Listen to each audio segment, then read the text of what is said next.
Have you ever found yourself caught in a cycle of relationship patterns that leave you feeling frustrated, disconnected, or wondering why love seems so complicated? Maybe you've experienced the sting of miscommunication with a partner, the weight of unmet expectations, or that quiet loneliness that sometimes settles in even when you're surrounded by people who care about you. These struggles aren't just personal failings, they're universal human experiences that have persisted across centuries, challenging our deepest need for connection and understanding. What if I told you there's an ancient wisdom tradition that holds surprisingly modern answers to these very contemporary dilemmas? Today we're exploring 25 Stoic ideas that can completely transform the way you love, not just in romantic relationships, but in friendships, family dynamics, and perhaps most importantly, in your relationship with yourself. Stoicism, often misunderstood as emotionless endurance, is actually a profound philosophy of emotional intelligence and practical wisdom developed over 2,000 years ago. Its practitioners included Roman emperors, enslaved philosophers, and ordinary citizens seeking to navigate life's complexities with grace and purpose. At its heart, Stoicism teaches us how to distinguish between what we can control and what we cannot, how to manage our emotional responses rather than being controlled by them, and how to cultivate virtue as the foundation of all meaningful relationships. These principles aren't abstract theories, they're practical tools that can revolutionize how we approach love, conflict, intimacy, and personal growth. Throughout this journey, we'll uncover how Stoic wisdom can help you build relationships that are more resilient, more authentic, and more fulfilling.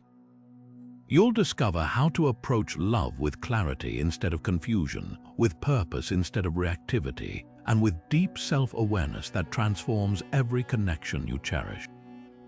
Whether you're seeking to strengthen a marriage, deepen friendships, or cultivate a more compassionate relationship with yourself, these 25 ideas offer a roadmap to loving more wisely and completely. So settle in as we explore how ancient philosophy can illuminate modern relationships, offering timeless insights that might just change everything about how you give and receive love. Our journey begins with perhaps the most foundational Stoic principle for transforming love, Amor Fati, which translates to a love of fate. This isn't about passive resignation or simply putting up with a difficult partner. Instead, Amor Fati is an active, courageous embrace of everything a relationship brings: the joy and the pain, the connection and the conflict, the smooth sailing and the unexpected storms. Think of it as viewing your entire relationship, not just the pleasant parts, as your teacher. Every single experience, especially the challenging ones, are not interruptions to a perfect love story. They are essential chapters within it. Consider a common relationship hurdle, like a recurring argument about finances or household responsibilities. The typical reaction might be frustration, seeing your partner as an obstacle to harmony, or wishing the problem would just disappear. Amor Fati invites a radical shift in perspective. It asks, what if this argument is exactly what you need to encounter right now? Perhaps it's highlighting a difference in values that needs to be understood, not ignored. Maybe it's forcing a necessary conversation about security and freedom that will ultimately bring you closer if you navigate it together.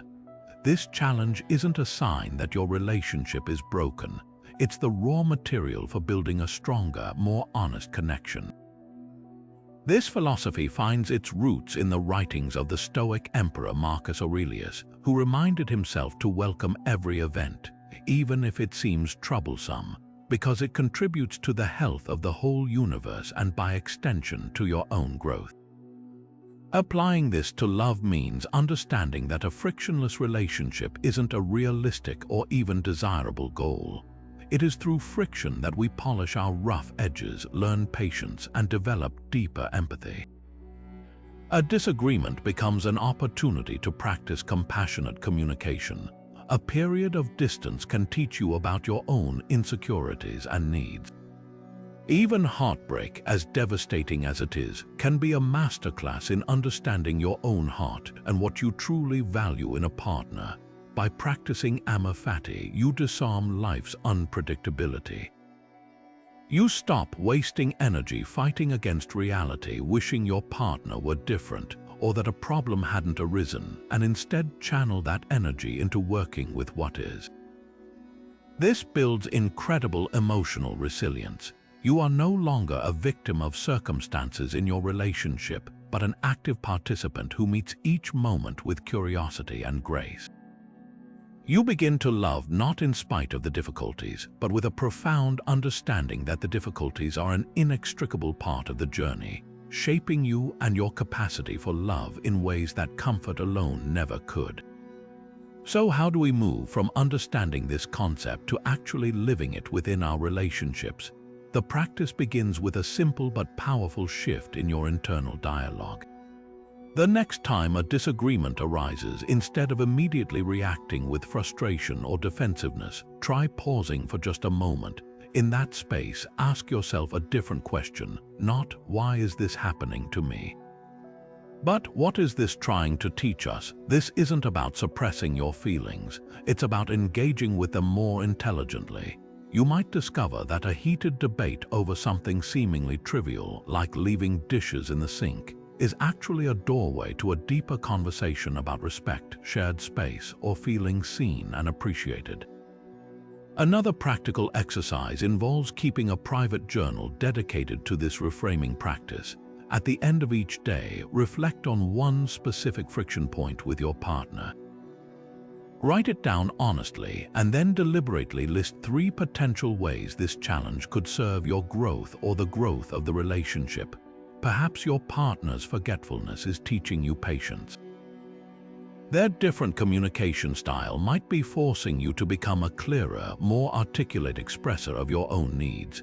This act of written reflection transforms abstract philosophy into tangible personal insight, helping you to consistently mine your difficulties for their hidden value. We can also apply Amor Fati directly to the very qualities in our partners that we find most difficult. Everyone enters a relationship with a set of flaws, idiosyncrasies, and past wounds. The conventional approach is to try and fix these things, to smooth them over or wish them away.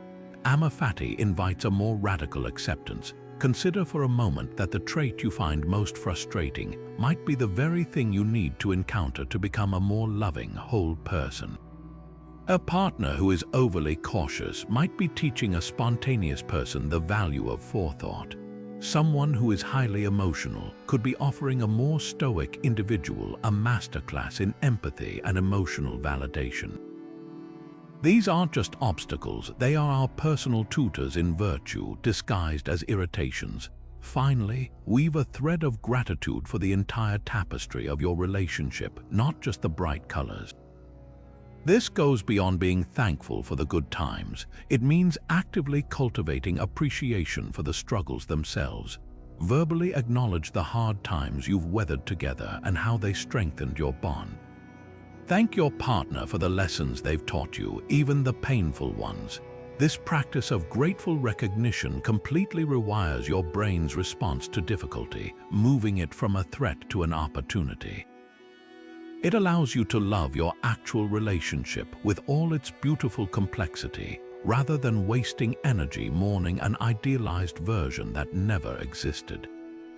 Building on that foundation of accepting what life brings, we now turn to what is arguably the most practical tool in the Stoic toolkit for modern relationships, the Dichotomy of Control.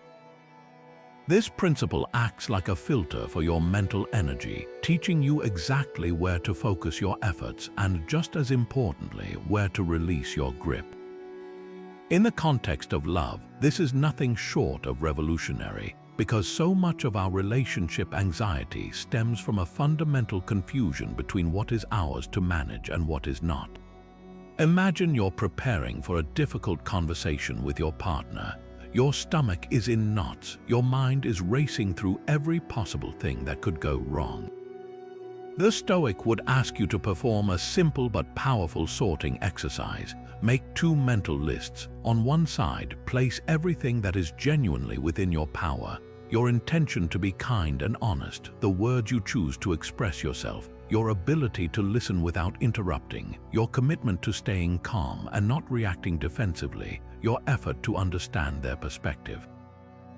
These are your inputs, your actions, your judgments, your efforts. This is your domain, and it is where 100% of your energy should be directed.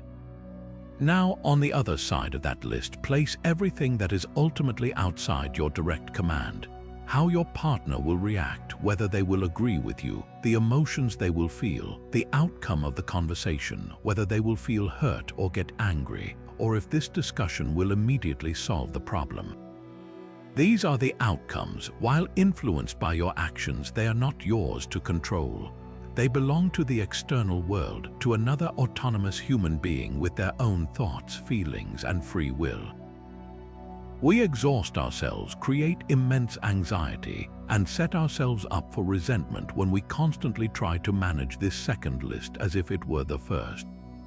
This clarity is incredibly liberating. It shifts your entire focus from trying to engineer a specific result to simply showing up as your best, most virtuous self. Your job is not to ensure your partner never gets upset. Your job is to communicate with respect and compassion, regardless of how they receive it. You are responsible for making a thoughtful gesture.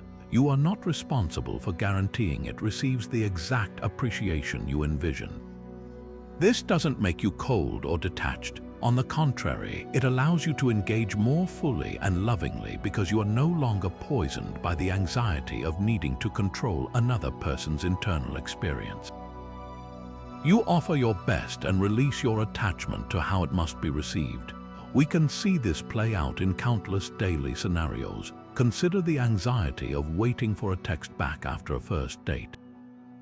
The energy spent dissecting the timing, the tone, the possible meanings. This is all wasted effort focused on the external, on an outcome you cannot control. The Stoic approach would be to focus solely on what you controlled. You showed up authentically, you were engaging and respectful. You sent a polite and genuine follow-up message. Your work is done. The response, or lack thereof, is now in the realm of external events. It provides data, but it requires no further emotional turmoil from you. This principle becomes profoundly important in long-term relationships, especially during conflict. A common pattern is to attempt to manage a partner's emotions, to try to talk them out of being angry, to soothe them instantly, to fix their sadness. Not only is this impossible, but it often comes from a place of our own discomfort with their negative emotions rather than genuine compassion. The dichotomy of control invites a healthier dynamic. You control offering a safe space, a listening ear, and validating their feelings. You do not control actually changing how they feel. That is their internal process. This allows you to be truly supportive without carrying the burden of being their emotional custodian. Applying this begins with a simple moment of pause. When you feel that familiar surge of anxiety, frustration, or fear in your relationship, stop and ask, what part of this is truly mine to handle? Separate the internal from the external. Your partner's bad mood after a stressful day is external. Your judgment about that mood and your reaction to it, whether you take it personally, become defensive, or respond with patience and space, is entirely internal and within your control. This pause creates a gap between stimulus and response, and in that gap lies your freedom and your power. Ultimately, mastering this distinction cultivates a deep and quiet confidence in your relationships. Your sense of security stops being tied to your partner's behavior or the constantly shifting circumstances of life. Instead, it becomes anchored in the one thing that is always reliable: your own capacity to act with virtue, wisdom, and love, no matter what is happening around you. You become a stable, grounded partner not because your relationship is perfect, but because you have finally learned where your responsibility ends and your freedom begins. This brings us to a Stoic practice that might initially sound counterintuitive, even pessimistic, but is in fact one of the most powerful ways to safeguard and deepen your appreciation for the love in your life: Premeditatio Malorum, or the premeditation of evils. Far from being an exercise in fear or worry, this is a deliberate technique of imagining potential challenges or even the loss of what we hold dear, not to cause suffering, but to vaccinate ourselves against taking our relationships for granted and to build profound emotional resilience. Think about the last time you truly, deeply appreciated your partner. Chances are it wasn't during a routine Tuesday evening watching television. It was likely after a scare, a health concern, a narrow escape from an accident, or even after a serious argument that you managed to resolve. In those moments, the veil of habit is lifted, and we see our loved ones with startling clarity and gratitude. Premeditatio Malorum is about voluntarily creating that clarity without needing a crisis to trigger it. It's a conscious meditation on the temporary nature of all things, which paradoxically makes us love them more fiercely in the present. The application for relationships is profound. Imagine taking a few quiet moments to mentally walk through a potential difficulty you and your partner might face. This isn't about dwelling on paranoid fantasies, it's a structured rehearsal for reality. Consider a financial setback, visualize it in detail: a sudden job loss, the anxiety, the difficult conversations about cutting back. Now mentally walk through how you would navigate this together. How would you support each other? What virtues would you need to call upon? Teamwork, frugality, patience, courage. By doing this, you accomplish two things. First, you inoculate yourself against panic if such an event actually occurs. Your mind has already traveled that path and knows how to respond with reason rather than raw emotion. Second, and perhaps more importantly, you return from this mental exercise with a renewed appreciation for the stability you currently enjoy. That stability is no longer an invisible default, it's a gift you're actively aware of. We can apply this same technique to prevent taking our partners for granted, which is one of the most common silent killers of long-term intimacy. The most powerful visualization here is also the simplest and the most difficult: imagining life without them. This isn't about morbid obsession, but about a brief, heartfelt contemplation of their absence. Consider their specific laugh, their particular way of making coffee in the morning, the unique sound of their key in the door. Now imagine a world where that sound is gone. It's a deeply sobering thought, but when you allow yourself to fully feel the potential loss, you return to the present moment with your senses sharpened. That person across the breakfast table is no longer just your partner. They are a miraculous, temporary presence in your life. The minor annoyance of them leaving crumbs on the counter suddenly seems infinitesimally small compared to the immense gift of their existence. This practice directly combats the human tendency toward hedonic adaptation, our habit of getting used to positive things and then ceasing to notice them. A new relationship is thrilling and all-consuming, but over months and years, the very presence of our partner becomes part of the background of our lives. Premeditatio Malorum is the tool that pulls them back into the foreground.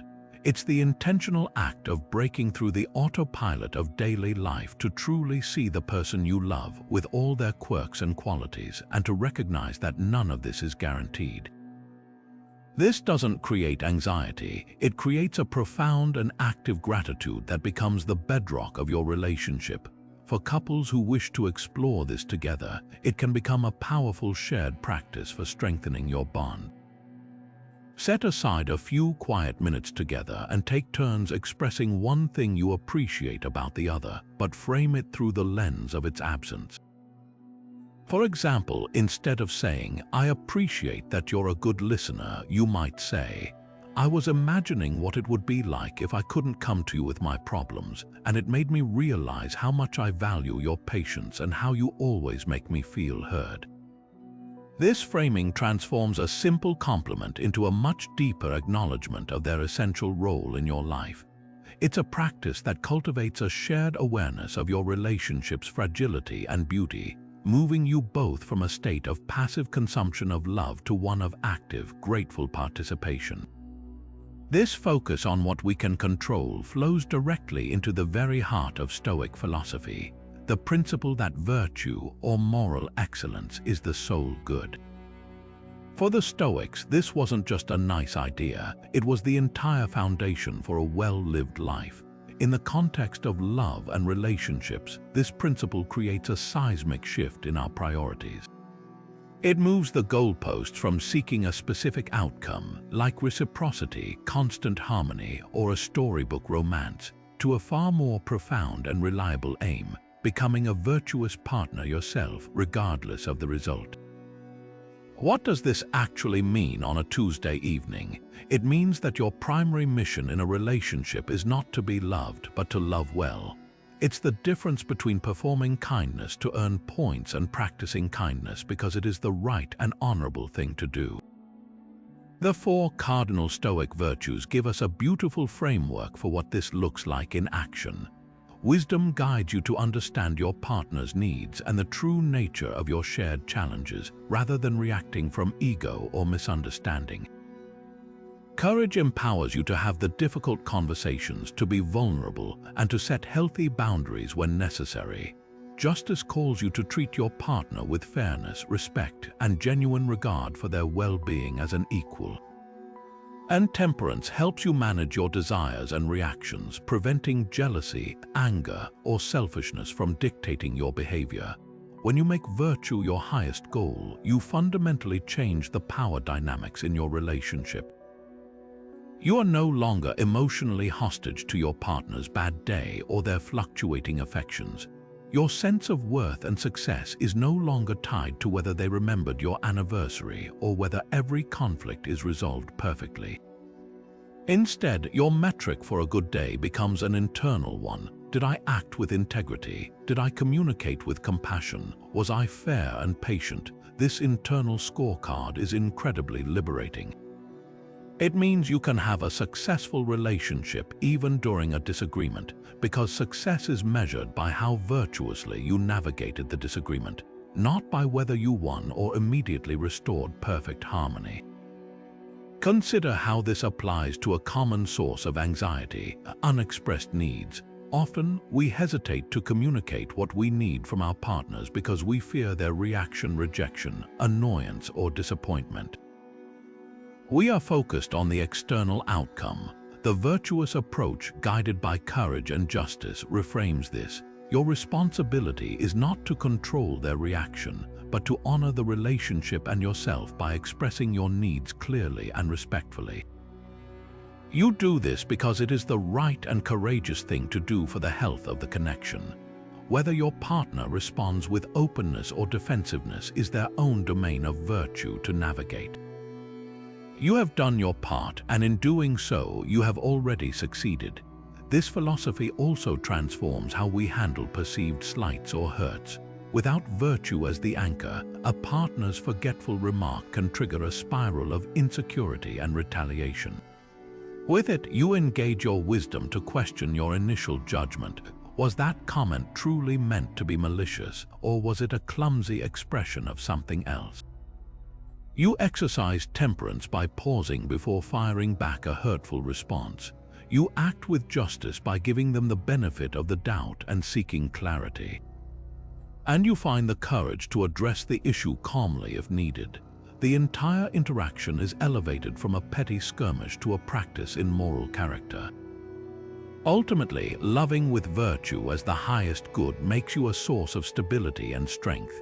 You become a partner who is secure in themselves, not because the relationship is perfect, but because you are committed to showing up perfectly in your own conduct. This doesn't make you a passive doormat. On the contrary, it requires immense strength and active engagement. It means you love not to receive something in return, but because expressing love through virtuous action is its own reward. It is the very definition of a life well lived. This shift from outcome dependence to virtue dependence is perhaps the most profound transformation Stoicism offers. turning every interaction, especially the difficult ones, into an opportunity to build a love that is truly wise, courageous, just, and temperate. Now, let's turn our attention to a discipline that lies at the very core of finding peace within our relationships, the Stoic practice of managing our desires. This is about understanding the crucial difference between what we merely prefer and what we feel we are entitled to, between a healthy wish and a destructive demand. So much of the frustration and disappointment we experience in love doesn't stem from what our partners actually do, but from the silent, often unconscious, expectations we carry about what they should do. The Stoics called this the discipline of desire, and it is a powerful tool for replacing resentment with contentment. Think about the last time you felt genuinely let down by someone you love. Perhaps they forgot an important date, didn't offer the comfort you needed after a hard day, or failed to notice something you worked hard on. The initial sting of that moment is natural. But the prolonged disappointment, the feeling that this always happens or they just don't care, often comes from a place of attachment, an unspoken belief that your happiness is dependent on them acting in a very specific way. The Stoic shift involves moving from a rigid attachment to a particular outcome to a more flexible preference for it. You can deeply prefer that your partner remembers your anniversary. That is a natural and loving desire. But when that preference hardens into a requirement, a non-negotiable condition for your happiness, you have handed over control of your emotional well-being to something outside yourself. This doesn't mean lowering your standards or settling for less. It means raising your level of self-awareness and emotional sovereignty. It's the difference between saying, "I am hurt because you didn't call, and I need to understand why," and thinking, "You ruined my entire evening by not calling. You are a terrible partner." The first statement comes from a place of preference that was unmet, leading to a conversation. The second comes from an entitled attachment, leading to blame and accusation. The discipline of desire teaches us to want things like attention, affection, and consideration without needing them to arrive in one exact form to feel secure and loved. We can see this play out in the subtle fabric of daily life. Imagine you have a preference for a clean and tidy home. It brings you a sense of calm. Your partner, however, is more relaxed about clutter. The attached approach is to see their mess as a personal affront, a sign of disrespect for your needs. Every stray coffee cup becomes proof of their inadequacy. The disciplined approach is to hold your preference for cleanliness lightly. You can still communicate your desire and work towards solutions, but you do so without the burning resentment that comes from believing your partner must conform to your standard for you to be okay. You take responsibility for your own preference and your own calm, rather than making it their job to manufacture it for you. This practice is immensely freeing for both people in a relationship. When you stop demanding that your partner be the sole source of your happiness, you release them from an impossible burden. No human being can consistently read our minds and meet our every unspoken need. By managing our desires, we create space for our partners to show up authentically, to love us in their own unique ways, which might be different from the script we've written in our heads. We become more open to receiving love as it is actually offered, rather than constantly measuring it against an idealized version we feel entitled to. This is how we build a lasting sense of contentment, not because our relationship is perfect, but because we have stopped insisting that it needs to be. This leads us to a powerful Stoic meditation that can instantly reframe how you experience your entire relationship, the view from above. This practice invites you to mentally zoom out from the immediate drama of your daily life and see your connection from a vast cosmic perspective. It's not about dismissing your problems as unimportant, but about seeing them in their true proportion, set against the breathtaking backdrop of space, time, and the incredible unlikelihood that your paths ever crossed at all. Let's try it right now. You're frustrated about something. Maybe it's another argument about whose turn it is to take out the trash, or a lingering tension from a careless comment made hours ago. Now close your eyes for just a moment and imagine your entire house from a bird's eye view. See your street, then your town, then the curve of your country on the globe. Keep pulling back. See the entire earth, a beautiful blue and white marble hanging in the void. Now see your solar system, a series of specks orbiting a star. Keep going out past the Milky Way galaxy, one among hundreds of billions of galaxies, each containing billions of stars. And now, in this infinite expanse, find that tiny, pale blue dot. On that dot, in a specific city, on a particular street, in one room, are two people, you and the person you love. From here, can you even make out the disagreement? Does the issue that felt so monumental minutes ago even register? This is the view from above. When you return from this mental journey, something profound often happens.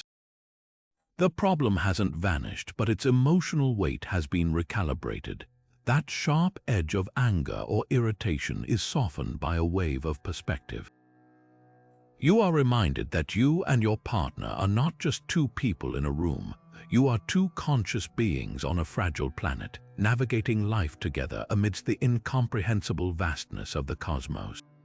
The fact that you found each other in all of space and time is nothing short of a miracle. This meditation doesn't solve your practical problems, but it solves your emotional one, the problem of inflated significance we assign to minor conflicts. This practice is incredibly effective for dissolving the pettiness that can creep into long-term relationships. That habit they have of leaving cabinet doors open, the way they tell that same story for the 100th time, their different standard for what constitutes a clean car. From the cosmic view, these are not signs of incompatibility but beautiful human idiosyncrasies. They are the unique fingerprints of a soul you are privileged to know.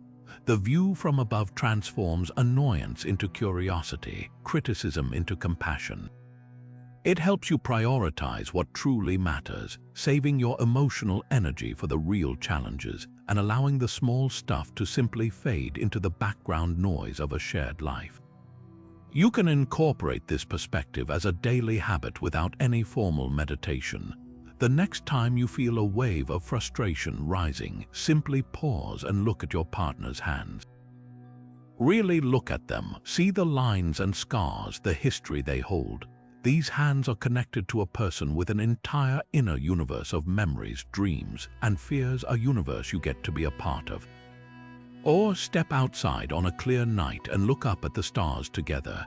In that shared moment of awe, the silent vastness overhead can gently whisper a reminder of your shared tiny place in it all, making any distance between you feel smaller and more bridgeable.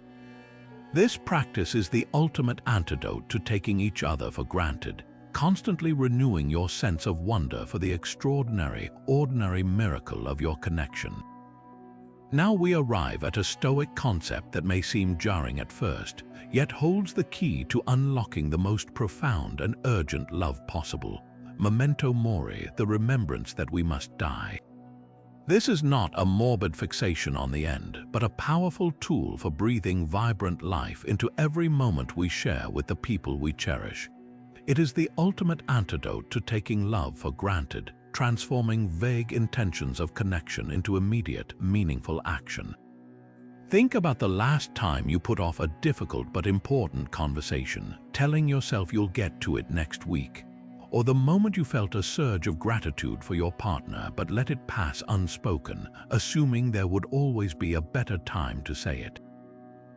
Memento mori is the gentle yet persistent whisper that asks, what if there isn't? What if this ordinary Tuesday is the last Tuesday you have together? This isn't meant to induce fear, but to instill a profound sense of clarity and priority. It shatters the illusion of endless time that allows us to procrastinate in our expressions of love, to prioritize being right over being connected, and to waste our precious hours on superficial grievances. This practice fundamentally changes the quality of our presence in a relationship. When you consciously hold the awareness that your time with someone is finite, you stop merely sharing a physical space and start truly sharing your attention. You listen more intently, not just waiting for your turn to speak, but genuinely absorbing the person in front of you. the cadence of their voice, the light in their eyes, the full weight of their words. A casual dinner becomes a sacred event. A simple walk together is no longer just exercise, it's a shared journey through a fragment of a life that will not last forever. This awareness infuses even the most mundane interactions with a layer of depth and significance, because you are no longer on autopilot. You are actively, gratefully participating. We can channel this remembrance into very practical habits that prevent love from being lost in the busyness of daily life. One powerful exercise is to make it a rule never to let a parting, whether for a day or a longer trip, pass without a meaningful goodbye. Not a distracted wave from the other room, but a moment of true recognition. Look them in the eye, say what you feel, and truly see them as they walk out the door. This simple act, performed with the awareness that no return is guaranteed, ensures that your final words are always words of love, never of haste or irritation. It eliminates the haunting regret of a harsh word being the last thing you said. Memento mori also serves as a powerful filter for conflict. The next time you feel an argument brewing over something trivial, pause and ask yourself the memento mori question. In the light of our inevitable end, does this matter?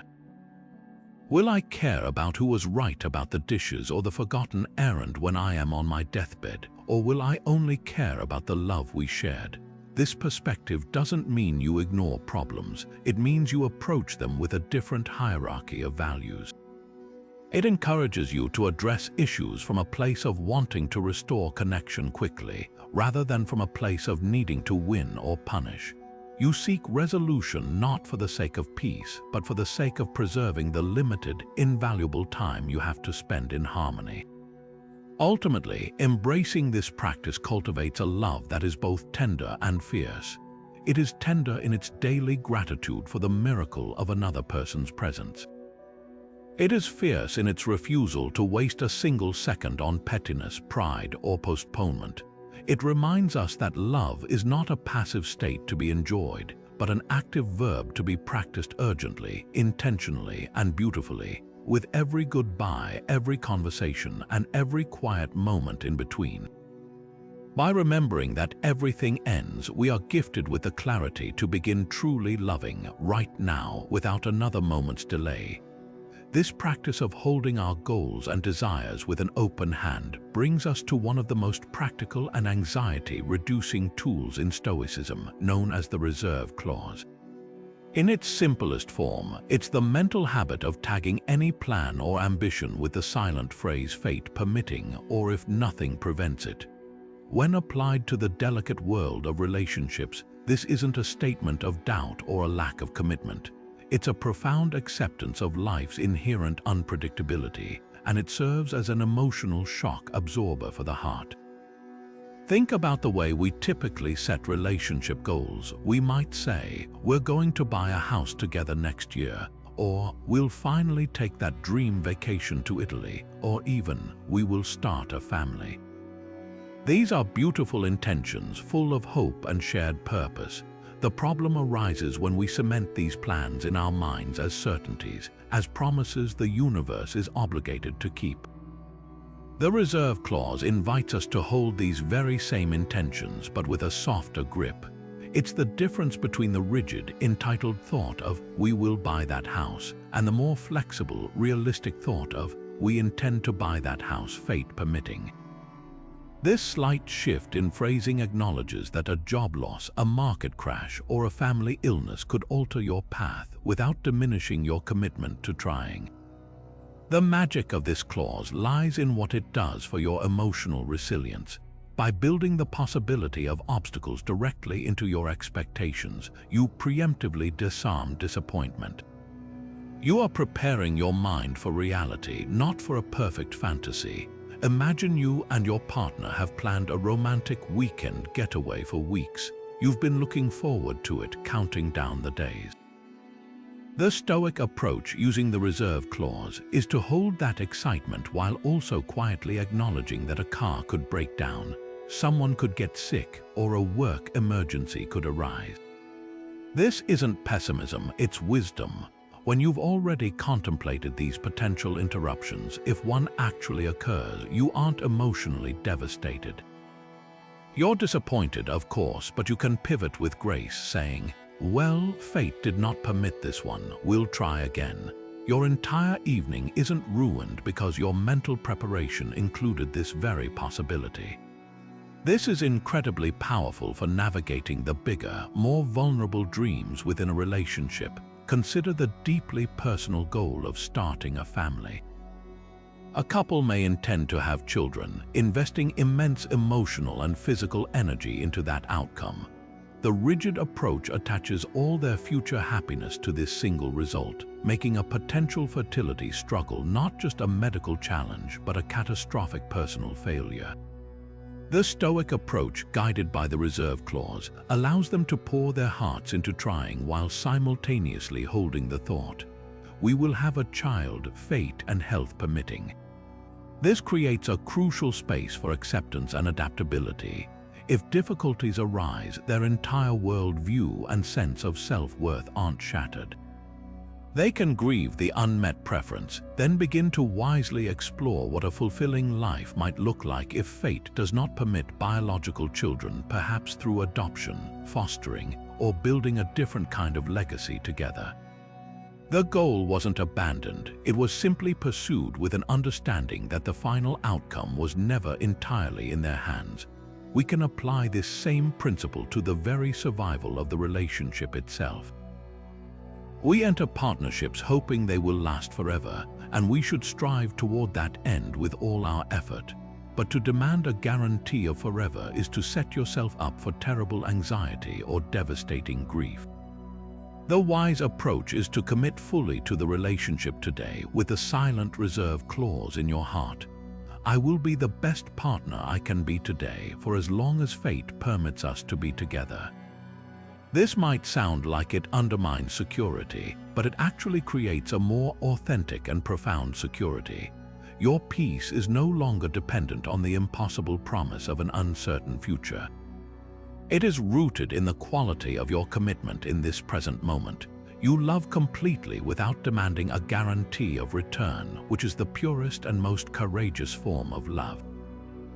Ultimately, the reserve clause transforms you from a passive victim of circumstance into an active, adaptable participant in your own life story. It is the practice of aiming your arrow with all your skill and strength, while accepting that the wind may yet alter its course. In love, this means you can dream big, hope wildly, and plan passionately with your partner, all while carrying a quiet, unshakable peace that comes from knowing you are ready for whatever life actually brings your way. This understanding that our personal journeys are intertwined with forces greater than ourselves beautifully introduces what might be the most expansive Stoic idea of all, sympatheia. This is the profound recognition that we are not isolated individuals navigating life alone, but integral threads in a vast, interconnected cosmic web. In the context of love and relationships, this principle moves us beyond the limited perspective of me versus you, or even us versus the world, and into a revolutionary awareness of fundamental unity. It's the difference between seeing your partner as a separate person you are trying to connect with, and understanding that you are both already connected, expressions of the same universal reason, navigating the human experience together. Imagine a disagreement where you feel profoundly misunderstood. Your instinct might be to defend your isolated position, to build a case for why you are right and your partner is wrong. Sympatheia invites a complete reframing of this dynamic. It asks you to zoom out from the battleground of individual egos and see the conflict itself as a symptom of a temporary disconnect within a single, unified system. You are not two opponents, you are two parts of a whole that has momentarily lost its harmony. The goal shifts from winning the argument to restoring the natural balance and connection that already exists between you. This perspective instantly dissolves the need for blame and replaces it with a shared responsibility for finding a resolution that serves the health of the entire relationship. We can see the power of this concept when applied to a partner's suffering. Without sympatheia, their pain can feel like their own private issue, something happening to them over there. We might offer sympathy from a distance, but with a conscious sense of interconnectedness, their pain is not merely theirs. It affects the entire relational ecosystem you share. Their anxiety becomes a ripple you feel in your own calm. Their sadness creates a gravitational pull on your own heart. This isn't about losing yourself in enmeshment, but about recognizing that your well-being is not independent of theirs. This awareness fosters a deeper, more authentic compassion, not because you're supposed to care, but because you feel the intrinsic truth that their hurt is, in a very real sense, also your own. This principle also provides a powerful antidote to feelings of loneliness and isolation within a relationship itself. Sometimes, even when physically together, partners can feel miles apart, trapped in their own separate emotional worlds. Sympatheia serves as a philosophical reminder that this separation is an illusion. You are both participating in the same shared reality, breathing the same air, bound by the same universal laws of nature, and striving for similar things, understanding, peace, and connection. Meditating on this shared existence can create a bridge across even the widest emotional distances, fostering a sense of camaraderie. You are not alone in your struggle to connect. You are two players on the same team, figuring out the game of life together, inherently united by your very participation in it. Practically embodying sympatheia can begin with a simple shift in language during conflict. Instead of using language that emphasizes separation like "you always" or "I never," experiment with language that highlights your shared system. Try phrases like "what's happening between us right now feels off," or "it seems like we're both feeling stuck in this pattern." This subtle linguistic pivot moves the focus from individual fault to a shared dynamic that you can address together as allies, not adversaries. It transforms a me versus you problem into an us versus the problem scenario, which is the natural outcome of recognizing your fundamental interconnectedness. We can also cultivate this through a daily mindfulness practice. Take a moment each day to truly look at your partner and consciously contemplate the invisible threads that bind you. You share a home, a history, and a future. You are both made of stardust, governed by the same biological processes, and subject to the same joys and sorrows of the human condition.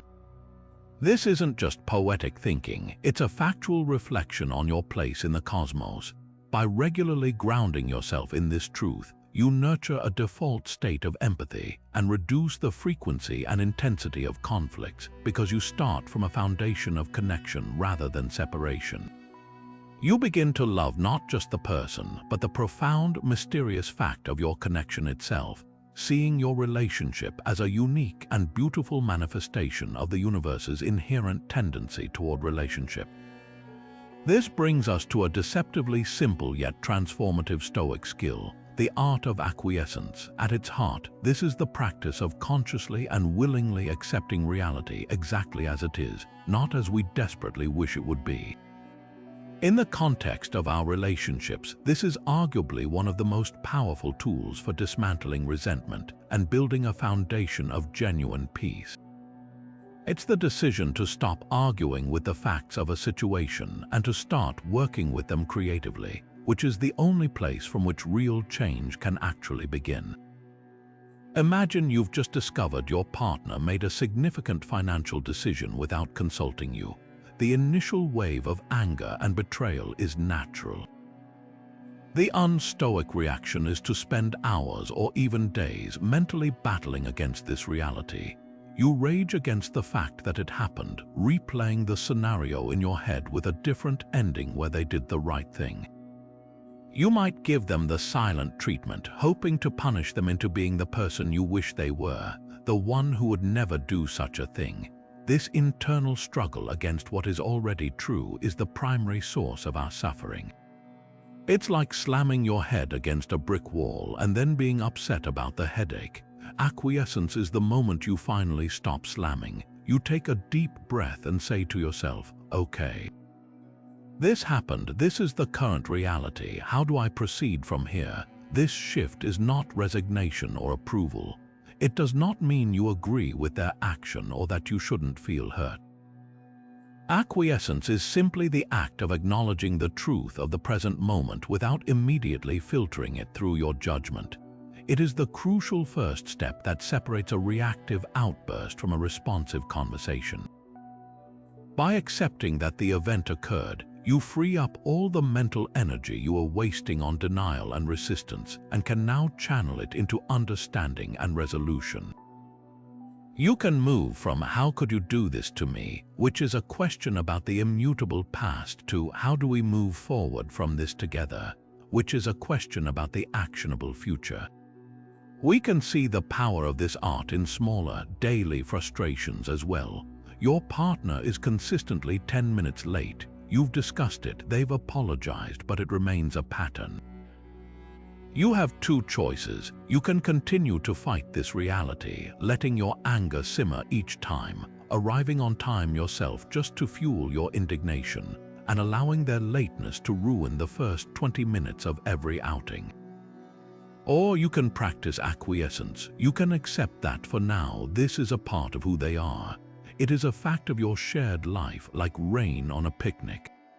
With this acceptance, you are liberated to adapt. You might bring a book to read for those 10 minutes. You might adjust your own expectations and leave the house later. Or you might plan to meet at the location instead of waiting for them. The behavior hasn't changed, but your suffering about it has vanished because you stopped demanding that reality be different. This practice fosters incredible adaptability, which is the lifeblood of any long-term relationship. Life is constant change, careers shift, health fluctuates, children arrive, energy levels wane. A couple that practices acquiescence doesn't waste time mourning the loss of a previous chapter. They accept the new landscape and ask, what's beautiful here, what's possible now? They adapt their love to fit their current circumstances, rather than straining to force their circumstances to fit an old idea of love. This creates a relationship that is resilient and fluid, able to weather seasons of stress or distance without fracturing, because both partners are trained to work with reality, not against it. Ultimately, the art of acquiescence creates the space for genuine connection because it ends the silent, internal war we wage against our partners for being human. When you stop needing them to be perfect, to never disappoint you, or to always meet your unspoken expectations, you can finally begin to see and love the actual, flawed, and real person in front of you. You trade the exhausting struggle for control over another person for the serene power of managing your own responses. This acceptance is the most solid ground upon which to build a true partnership, one based not on fantasy, but on the courageous and clear-eyed choice to love what is. Now we come to a Stoic concept that might seem counterintuitive at first, but holds the key to the most secure and vibrant love possible, the idea of the inner citadel. Picture a fortress within your own mind, a place of unshakable peace and self-possession that remains standing regardless of the storms raging outside. This isn't about building walls to keep others out. It's about cultivating a core of strength within yourself so that you can engage in relationships from a place of wholeness and choice, rather than emptiness and need. Think about the common anxieties that can plague even the best relationships: the fear of being abandoned, the nervous need for constant reassurance, the tendency to see your partner's bad mood as a direct reflection of your own worth. These insecurities often stem from a fragile inner world, one that looks to another person to provide stability, validation, and a sense of purpose. The Stoics proposed a different path. They believed that true resilience in love comes not from finding the perfect partner who will never hurt you, but from becoming a person who cannot be shattered by another's actions. Your partner's love should be a wonderful addition to your life, not the foundation of it. This is where the inner citadel proves its immense value. By doing the inner work to build your own self-worth, manage your own emotions, and find your own purpose, you fundamentally change the dynamics of your relationship. You stop looking to your partner to complete you because you are already working on feeling complete yourself. This might sound like it leads to distance, but it actually creates the healthiest possible closeness. When you are not dependent on your partner for your happiness, you are free to love them without desperation or manipulation. You can offer love as a generous gift, not as a transaction where you demand something in return to feel okay. We can see this play out in the difference between need and preference. A person with a weak inner citadel needs their partner to text them back immediately to feel secure. They need their partner to agree with them to feel validated. This neediness creates pressure, anxiety, and ultimately resentment. A person who has fortified their inner self has a strong preference for connection and agreement, but their peace is not held hostage by it. If the text doesn't come right away, they don't spiral into insecurity. They simply go about their day, secure in the knowledge of their own worth and the general strength of the relationship. This emotional independence is incredibly attractive and relieves the other person of the impossible burden of being your sole source of emotional regulation. This practice also inoculates your relationship against codependency. Codependency often looks like intense closeness, but it's actually a tangled web of control and anxiety, where each person's mood is entirely dependent on the others. It's a system built on fear. The inner citadel allows for a different kind of bond, interdependence. In this healthy dynamic, two whole, self-sufficient people choose to walk together because they enhance each other's lives, not because they cannot function alone. They are like two strong trees growing side by side, their roots intertwined for mutual support, but each capable of standing tall on their own. This creates a relationship that feels spacious and free, not suffocating and fragile. So how do we actually build this fortress within? It starts with the daily practice of turning inward for validation instead of outward. When you accomplish something, take a moment to acknowledge your own effort before rushing to tell your partner. When you feel insecure, sit with that feeling and investigate its origins yourself, rather than immediately demanding reassurance. Develop your own hobbies, interests, and friendships that are separate from the relationship. This isn't about secrecy, it's about maintaining your individual identity. A strong relationship is a partnership between two interesting individuals, not the merger of two people into one blurred entity. Another crucial brick in this citadel is the practice of negative visualization we discussed earlier, but applied to self-sufficiency. Contemplate what you would do and who you would be if you were single. This isn't about preparing to leave, it's about remembering that you are a capable, complete person with or without a partner. This knowledge erodes the fear of loss that so often corrupts love, allowing you to cherish your partner more fully because you are choosing them from a place of strength, not clinging to them from a place of fear. By building an unshakable core within yourself, you don't make your relationship weaker.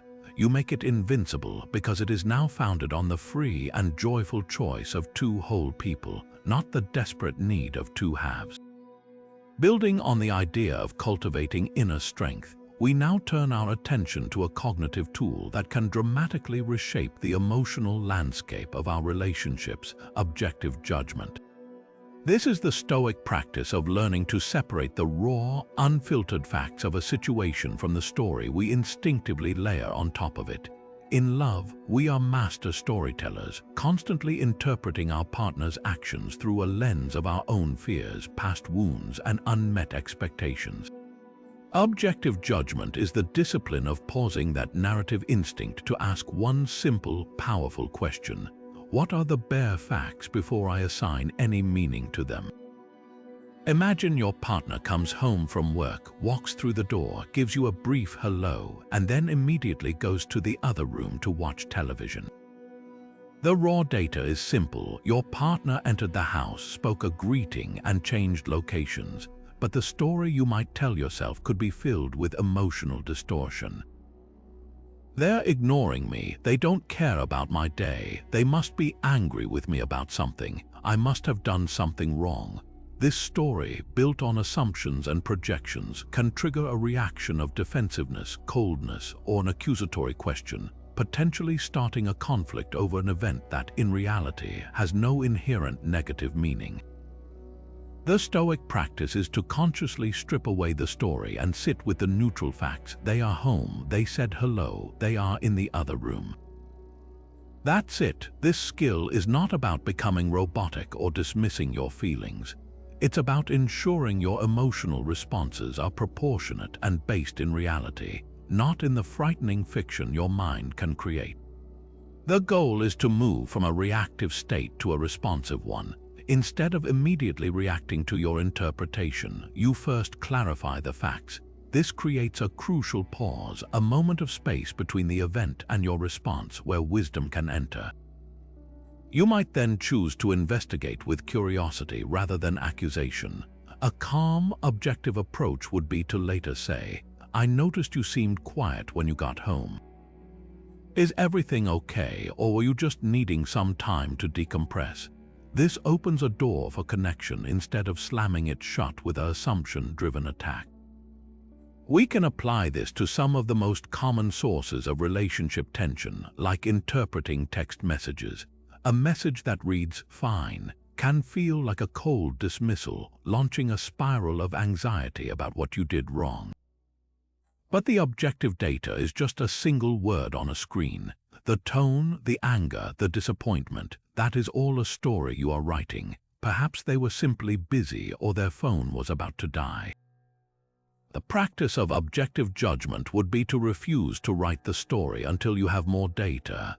You might respond with a neutral, fact-seeking message like, "Just checking in. Does fine mean everything's okay, or is there something we should talk about?"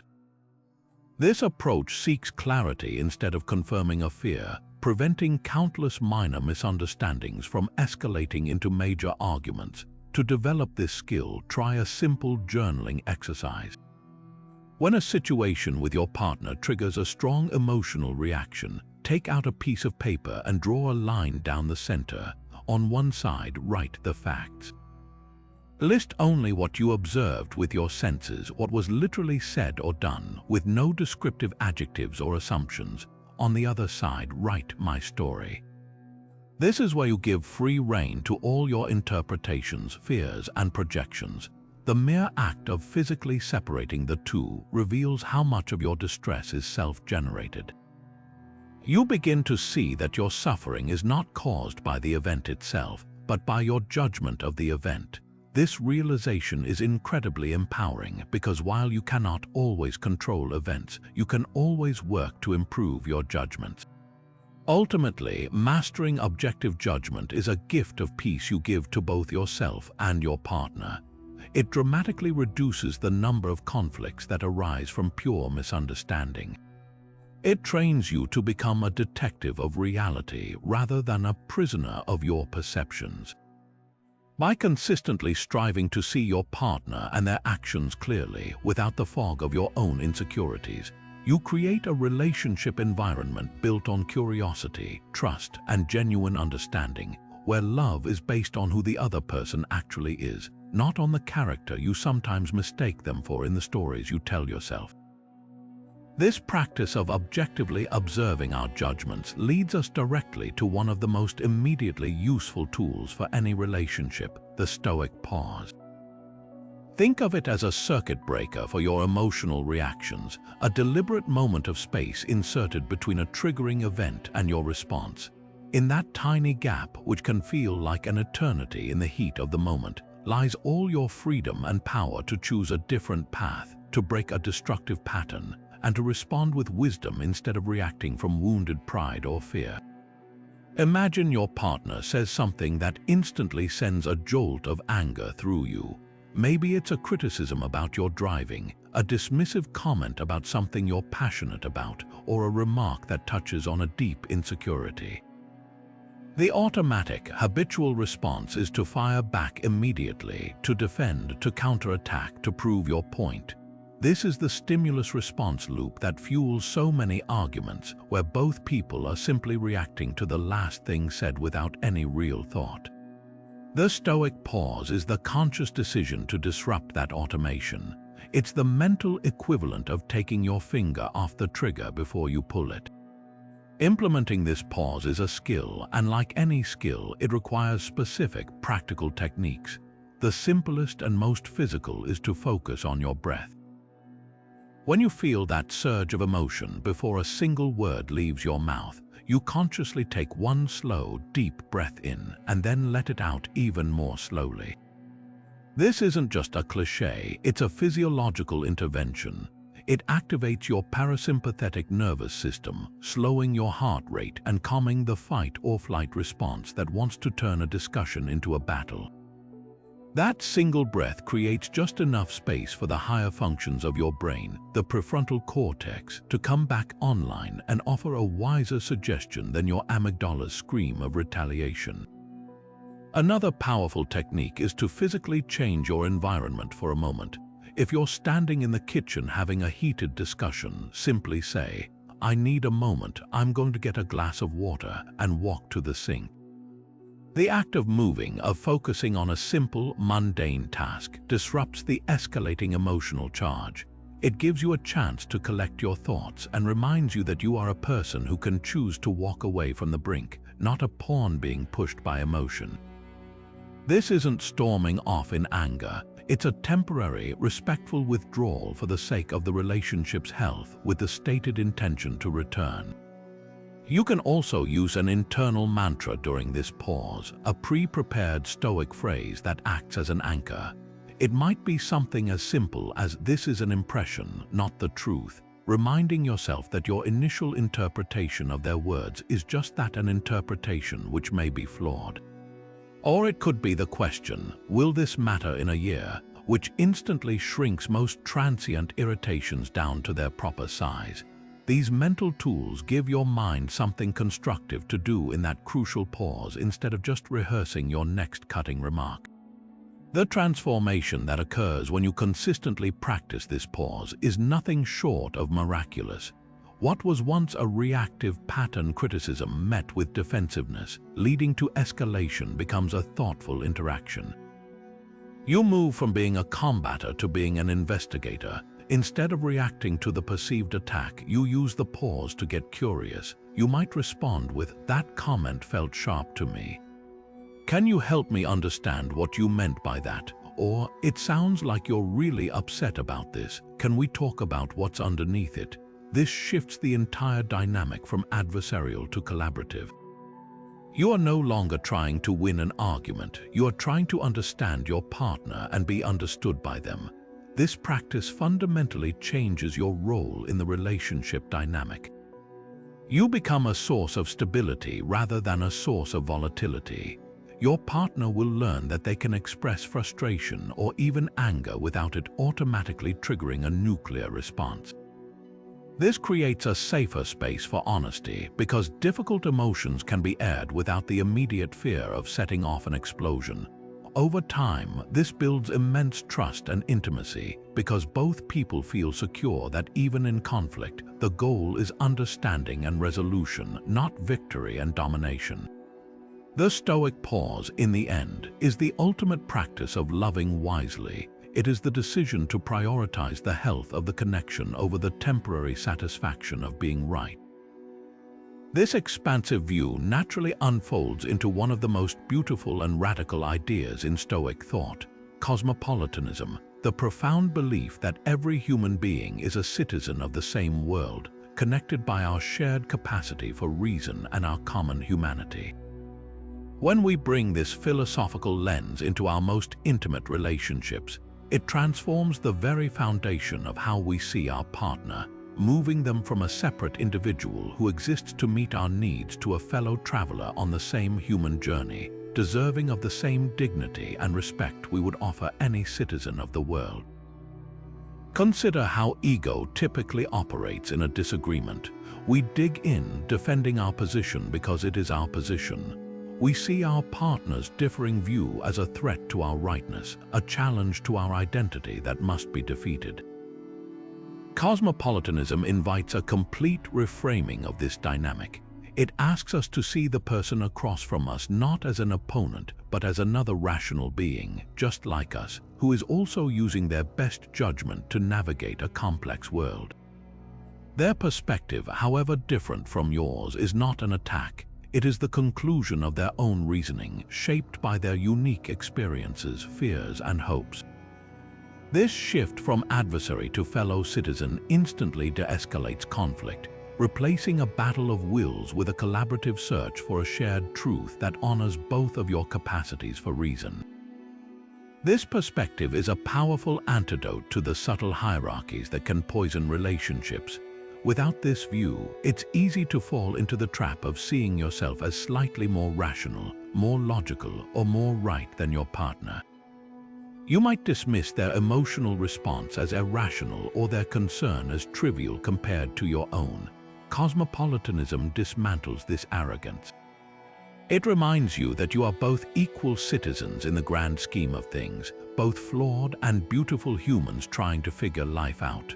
Your partner's emotional world is just as valid and complex as your logical one. Their fears are as real to them as yours are to you. This fosters a deep and genuine equality where both voices are given equal weight and respect, not because you're in a relationship, but because you are both human. We can see the practical application of this in daily acts of appreciation. It's one thing to appreciate your partner for what they do for you, making coffee, earning a paycheck, offering comfort. This is a transactional appreciation. Cosmopolitanism encourages a more profound, existential appreciation. You learn to appreciate them not for their function in your life, but for their mere existence as a conscious, feeling being in the universe.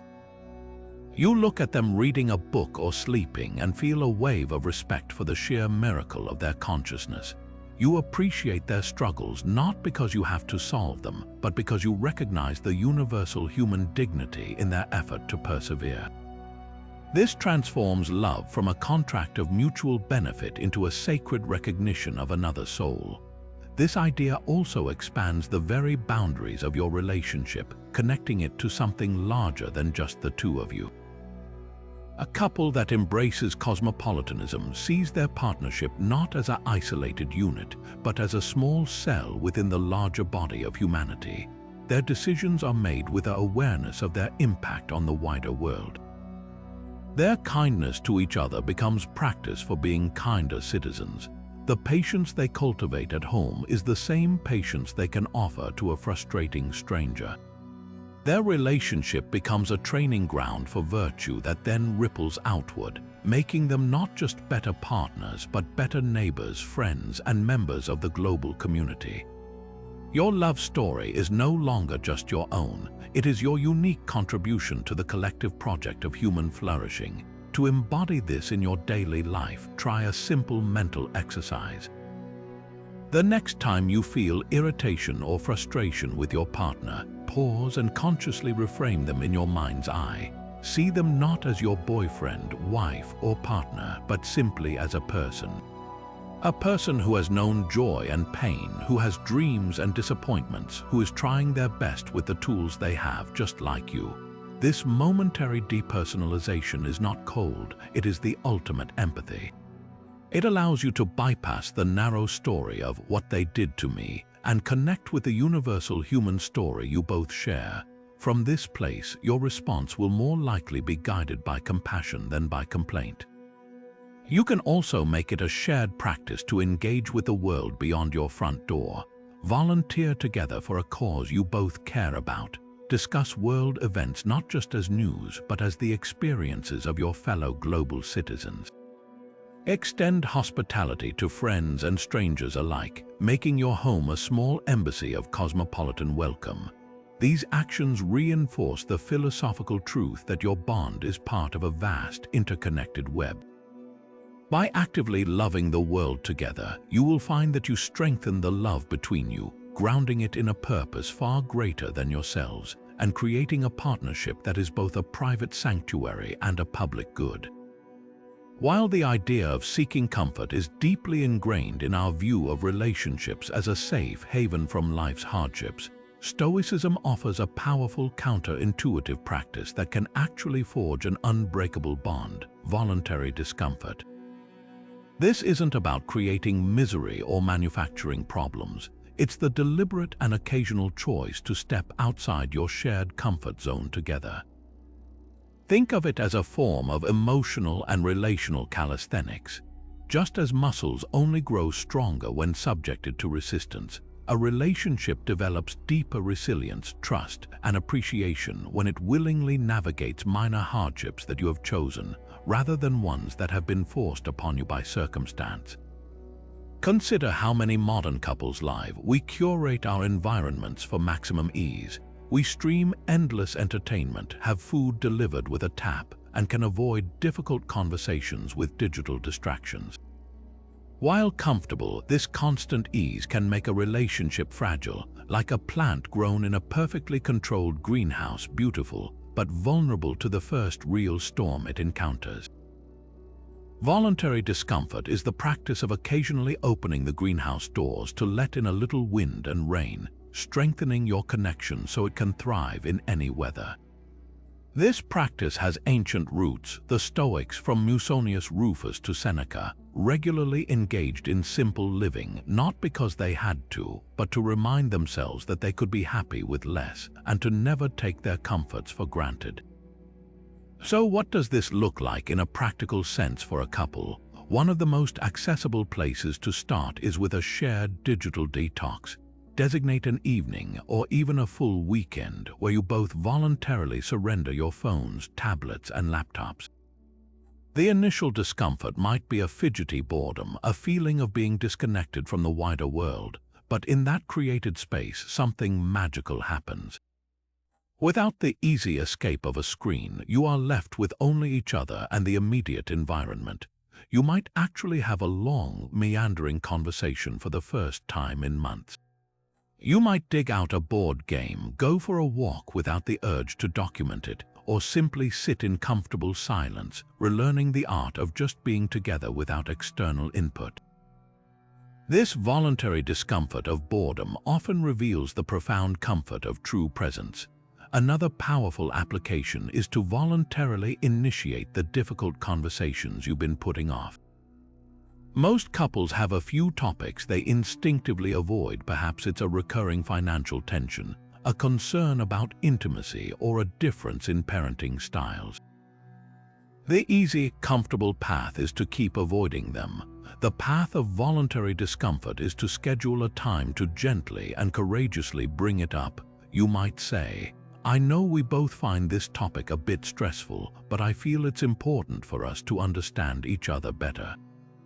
Can we set aside some time this week to talk about it?" By choosing to lean into the discomfort of the conversation, you prevent it from festering into a major resentment. You are building the muscle of tackling problems as a team in a calm and chosen setting, rather than having it explode unexpectedly during an argument. You can also embrace physical or logistical challenges together. This could be as simple as committing to a hike on a cold, drizzly morning when you'd both rather stay in bed. The shared experience of enduring a little bad weather, of encouraging each other up a steep hill, and of feeling the accomplishment together forges a unique camaraderie. It could be volunteering for a demanding but meaningful project, like helping build a house for a family in need. The physical labor and shared sacrifice create a powerful narrative of teamwork that you can't get from a perfectly comfortable Saturday on the couch.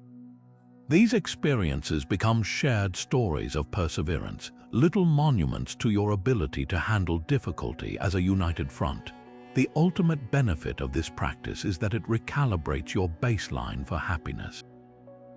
When you constantly live in comfort, you begin to expect it, and minor irritations feel like major injustices.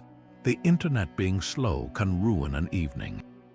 But when you voluntarily experience a harder mattress, a simpler meal, or a screen-free day, you return to your normal comforts with a renewed sense of gratitude. That warm house, that reliable Wi-Fi, that comfortable bed, they are no longer invisible expectations but appreciated gifts. Most importantly, you stop seeing your partner as the person responsible for maintaining your comfort, and you start seeing them as your trusted teammate in navigating all of life, both the smooth and the rough. You build a relationship that isn't based on the fragile premise of everything being easy, but on the unshakable confidence that no matter what comes, you can handle it together. Moving from the expansive view of our shared humanity, we now turn inward to a concept that provides the practical architecture for living out these lofty ideals within the specific context of our daily connections, the Stoic practice of understanding and fulfilling our roles. Think of your life not as a single, monolithic entity, but as a rich tapestry woven from various relationships, each one asking you to show up in a slightly different yet equally important way. You are not just one person, you are a partner, a friend, a child, a parent, a colleague, a neighbor. The Stoics believed that confusion and suffering arise when we forget our roles, mix them up, or perform them poorly. True peace and harmony are found in bringing clarity and excellence to each part we are called to play. This begins with a simple but profound act of definition. You must sit down, either in quiet reflection or, even better, in conversation with the other person, and ask, what does it mean to be a good partner in this specific relationship? What are the duties and responsibilities inherent in this role? This isn't about creating a cold, contractual checklist, but about establishing a shared understanding that prevents the silent buildup of resentful expectations. For instance, the role of a partner might include being a primary emotional supporter, a financial co-manager, and a respectful cohabitant. The role of a friend might call for reliable confidentiality, celebratory support during good times, and non-judgmental presence during hard times. Without this clarity, you might be performing the duties of a colleague when your partner needs a lover, or acting like a parent when your friend just needs a peer to listen. We can see the turmoil that arises from role confusion all the time. A classic example is the partner who, with the best of intentions, tries to be their significant other's therapist. They analyze their emotions, diagnose their behaviors, and offer constant, unsolicited advice. This is a failure of role. A partner is meant to provide love, support, and a safe space, not professional psychological treatment. The result is often that the person on the receiving end feels pathologized and judged, not loved and supported. Similarly, a parent who seeks to be their adult child's best friend may neglect their role of providing wise, sometimes uncomfortable, guidance, ultimately failing the relationship by prioritizing being liked over being a parent. The Stoic aim is to bring excellence to the role that is actually needed, not the one we might feel more comfortable performing. This practice becomes a powerful antidote to ego-driven conflict. When you are dedicated to performing your role well, your focus shifts from what am I getting out of this to what does this situation require of me. During a disagreement, your role as a partner isn't to win the argument and prove your superiority. It is to seek a fair and respectful resolution that preserves the health of the bond. Your personal desire to be right becomes secondary to your duty to be just. If a friend is venting about a problem, your role isn't to immediately solve it for them and showcase your own competence. It is to listen empathetically and validate their experience. By focusing on the excellence of the role itself, you remove your fragile ego from the center of every interaction, allowing you to serve the relationship instead of your own pride. To implement this, try a reflective exercise. Take a piece of paper and list your most important relationships across the top, perhaps partner, parent, sibling, best friend. Under each heading, write down 2 columns, my duties and what excellence looks like. Be brutally honest and specific. For partner, your duties might include active listening, managing household finances responsibly, and initiating quality time. Excellence might look like listening without interrupting or preparing a response, sticking to our agreed-upon budget, and planning surprise date per month. This act of writing makes the abstract concrete. It gives you a personal job description for love, a clear set of standards to hold yourself accountable to, independent of whether the other person is perfectly fulfilling their own role at any given moment. The beautiful outcome of this role-based approach is that it fosters a profound sense of personal integrity and relational harmony. You can rest easy at night knowing that you showed up fully and honorably in your various roles to the best of your ability. Your sense of worth becomes tied to your own virtuous action, not to the unpredictable reactions of others. Furthermore, when both people in a relationship are committed to understanding and fulfilling their roles with excellence, it creates a beautiful synergy. Expectations are clear, resentment fades, and you build a life together that feels less like a constant negotiation and more like a graceful, well-rehearsed dance, where each person knows their steps and moves in harmony with the other, creating something far more beautiful than either could alone. This brings us to a Stoic skill that acts as a master key for emotional regulation and harmony in our closest connections, the principle of proportional response. At its heart, this is the practice of carefully calibrating your emotional and practical reactions to match the actual size and significance of an event, rather than letting your reactions be dictated by raw, unfiltered impulse. It's the conscious decision to bring a measured weight to your response, ensuring the emotional footprint you leave is appropriate to the situation at hand. In the context of love, where emotions run deep and triggers are plentiful, mastering this skill is the difference between a relationship that feels like a safe harbor and one that feels like a minefield. Imagine a common domestic scenario. Your partner arrives home and, distracted by a stressful day, accidentally knocks over and breaks a favorite mug of yours. The raw, automatic reaction might be a surge of anger and frustration, leading to a sharp comment or a sulky silence that pollutes the entire evening. The event, a broken mug, is small and accidental. The unmeasured response, treating it as a major betrayal or a personal attack, is disproportionately large. The Stoic practice of proportional response asks you to insert a moment of space between the event and your reaction to assess the situation objectively. What actually happened? An object was broken unintentionally. What is the true cost? The loss of a replaceable item. What was the intent? There was none. It was a simple accident. With this clear-eyed view, a proportional response becomes obvious. A calm acknowledgement, "Oh, that's a shame, I liked that mug," followed perhaps by a gentle tease about their clumsiness, and then moving on. The event is contained and the evening is saved from unnecessary drama. The damage caused by disproportionate responses is one of the most common yet overlooked erosive forces in relationships. When we consistently react to minor irritations with major intensity, we train our partners to walk on eggshells. They learn that a small mistake, forgetting to pick up milk, leaving a light on, being 5 minutes late, can trigger a volcanic eruption of emotion. This creates an environment of constant anxiety and hypervigilance, where the primary goal becomes avoiding triggers rather than fostering connection. Love cannot breathe in such an atmosphere. It withers under the weight of unpredictable volatility. Proportional response, therefore, isn't about suppressing your feelings. It's about exercising wise judgment over their expression, ensuring that your emotional output is serving the health of the relationship rather than undermining it. We can apply a practical Stoic filter to any triggering event to help gauge a proportional response. The first question is always one of intent. Was this action meant to cause harm? In the vast majority of daily frustrations, the answer is no. The behavior was a byproduct of thoughtlessness, stress, or simple human error, not malice. Recognizing this instantly drains the situation of its perceived personal slight.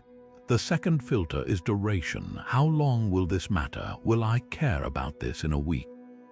A month, a year? The broken mug will likely be forgotten by next week, while a cruel comment spoken in anger can leave a scar for years. This temporal perspective helps you invest your emotional energy where it truly counts. The final filter is sphere of control. Is this something I can change, or is it a past event I must simply accept? You cannot unbreak the mug, but you can control whether you let it break the peace of your evening. This three-part assessment, intent, duration, and control, provides a robust framework for de-escalating your own reactions before they ever leave your lips. Cultivating this skill requires a commitment to self-awareness, particularly in recognizing your own emotional flashpoints. Everyone has certain sensitivities, often rooted in past experiences or insecurities, that can cause a disproportionately strong reaction to a seemingly minor event. For one person, a partner working late might trigger a primal fear of abandonment, leading to accusations rather than a simple question about their schedule. For another, a mess in the kitchen might feel like a profound disrespect for their time and effort. The practice of proportional response involves bravely investigating these triggers within yourself. When you feel that outsized emotional surge, instead of immediately projecting it onto your partner, turn inward and ask, why does this feel so big to me? What old wound is this touching? By understanding the root of your own disproportion, you can begin to separate the past trigger from the present event, allowing you to respond to what is actually happening right now, not to the ghost of a previous hurt. Ultimately, the goal is to become a source of stability rather than a source of chaos. When you practice proportional response, you offer your partner the incredible gift of predictability. They come to know that you will not freak out over small things. This doesn't mean you become a passive doormat. It means you pick your battles with wisdom and discernment. You respond to a genuine hurt with appropriate seriousness and clarity, and you let the trivial irritations of cohabitation fade away without a second thought. This emotional consistency creates a foundation of profound safety and trust. Your partner feels secure being their imperfect, human self around you because they know that a simple mistake won't lead to a catastrophic emotional storm. In this safe and stable environment, freed from the constant fear of overreaction, love is finally given the space it needs to deepen, grow, and truly flourish. Imagine for a moment that your next argument with your partner wasn't a breakdown of your relationship, but an pop quiz issued by the universe itself, a chance to prove your growth and demonstrate the virtues you've been cultivating. This is the essence of the Stoic test, a powerful reframe that turns every relational challenge from a threat to your happiness into an opportunity to practice wisdom, courage, justice, and temperance. The Stoics didn't believe the purpose of life was to avoid difficulty. They believed it was to meet difficulty with excellent character, and they viewed every obstacle not as a misfortune, but as a training exercise designed specifically for the soul. Consider a classic source of tension. Your partner comes home from work exhausted and irritable, and they snap at you over something trivial. The automatic, untested response is to snap back, to take it personally, to see their bad mood as an attack on you and respond in kind. This is where you fail the initial pop quiz. The Stoic, however, sees this exact same scenario as the test that it is. The question being posed isn't, how dare they speak to me that way, but can you exercise patience and wisdom right now? Can you see past the surface irritation to the tired, struggling human beneath? Can you respond with compassion instead of reflex? Passing the test doesn't mean being a passive doormat. It might mean calmly saying, "It sounds like you had a really tough day. I'm here if you want to talk about it." This response comes from a place of strength, not weakness, and it completely changes the energetic trajectory of the interaction. We can apply this lens to any relational challenge, big or small. A recurring disagreement about finances is not proof of incompatibility. It is a recurring test of your ability to practice justice and seek a fair compromise. A period of emotional distance from your partner is not a sign that love is dying. It is a test of your capacity for trust and your ability to give space without succumbing to insecurity. Even betrayal, the most severe of tests, becomes an opportunity to practice the highest form of virtue, to decide whether to respond with bitter vengeance or with a courageous commitment to either just repair or dignified detachment. The event itself is neutral. Its value is determined by how you choose to meet it. This perspective is incredibly empowering because it places you back in the role of the active, conscious participant. You are no longer a victim of your partner's behavior or your relationship's circumstances. You are a student in the classroom of life, and every interaction is a chance to get a better grade in the subject of character. This shift transforms resentment into curiosity. Instead of fuming, "Why do they always do this to me?" you begin to ask, "What virtue is this situation asking me to practice? How can I respond in a way that I will be proud of later?" This turns conflict into a personal growth exercise with your partner as your unwitting tutor. The most beautiful aspect of this practice is that it can become a shared language for a couple.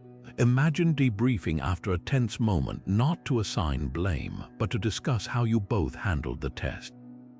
You could say, "I think we both got a little defensive during that talk about the in-laws. That was a test of our temperance, and maybe we can both try to listen more next time." Or, "I'm really proud of how we collaborated on that budgeting problem. We just aced a test of our teamwork and justice." This frames your entire relationship as a joint hero's journey, where the dragons are not each other, but the shared challenges you overcome together, emerging stronger and more connected each time you pass a test. Your bond is no longer based on never having problems, but on a proven track record of successfully navigating them with grace, making your connection literally tested and proven. Now, let's bring all of these powerful ideas into the most immediate and intimate space we share with our partners, the present moment. This is the practice of present moment awareness, a cornerstone of Stoic thought that has profound implications for how we experience love.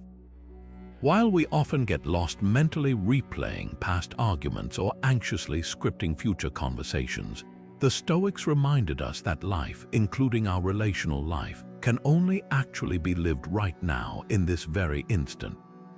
The quality of our attention in these present moments is the very fabric of our connection. It's the difference between sharing a life and merely occupying the same physical space while being mentally absent. Think about a typical evening at home with your partner. You might be sitting together on the couch, but your mind is miles away rehashing a stressful work project from earlier in the day, mentally composing a grocery list or scrolling through your phone. Your body is present, but your consciousness is not.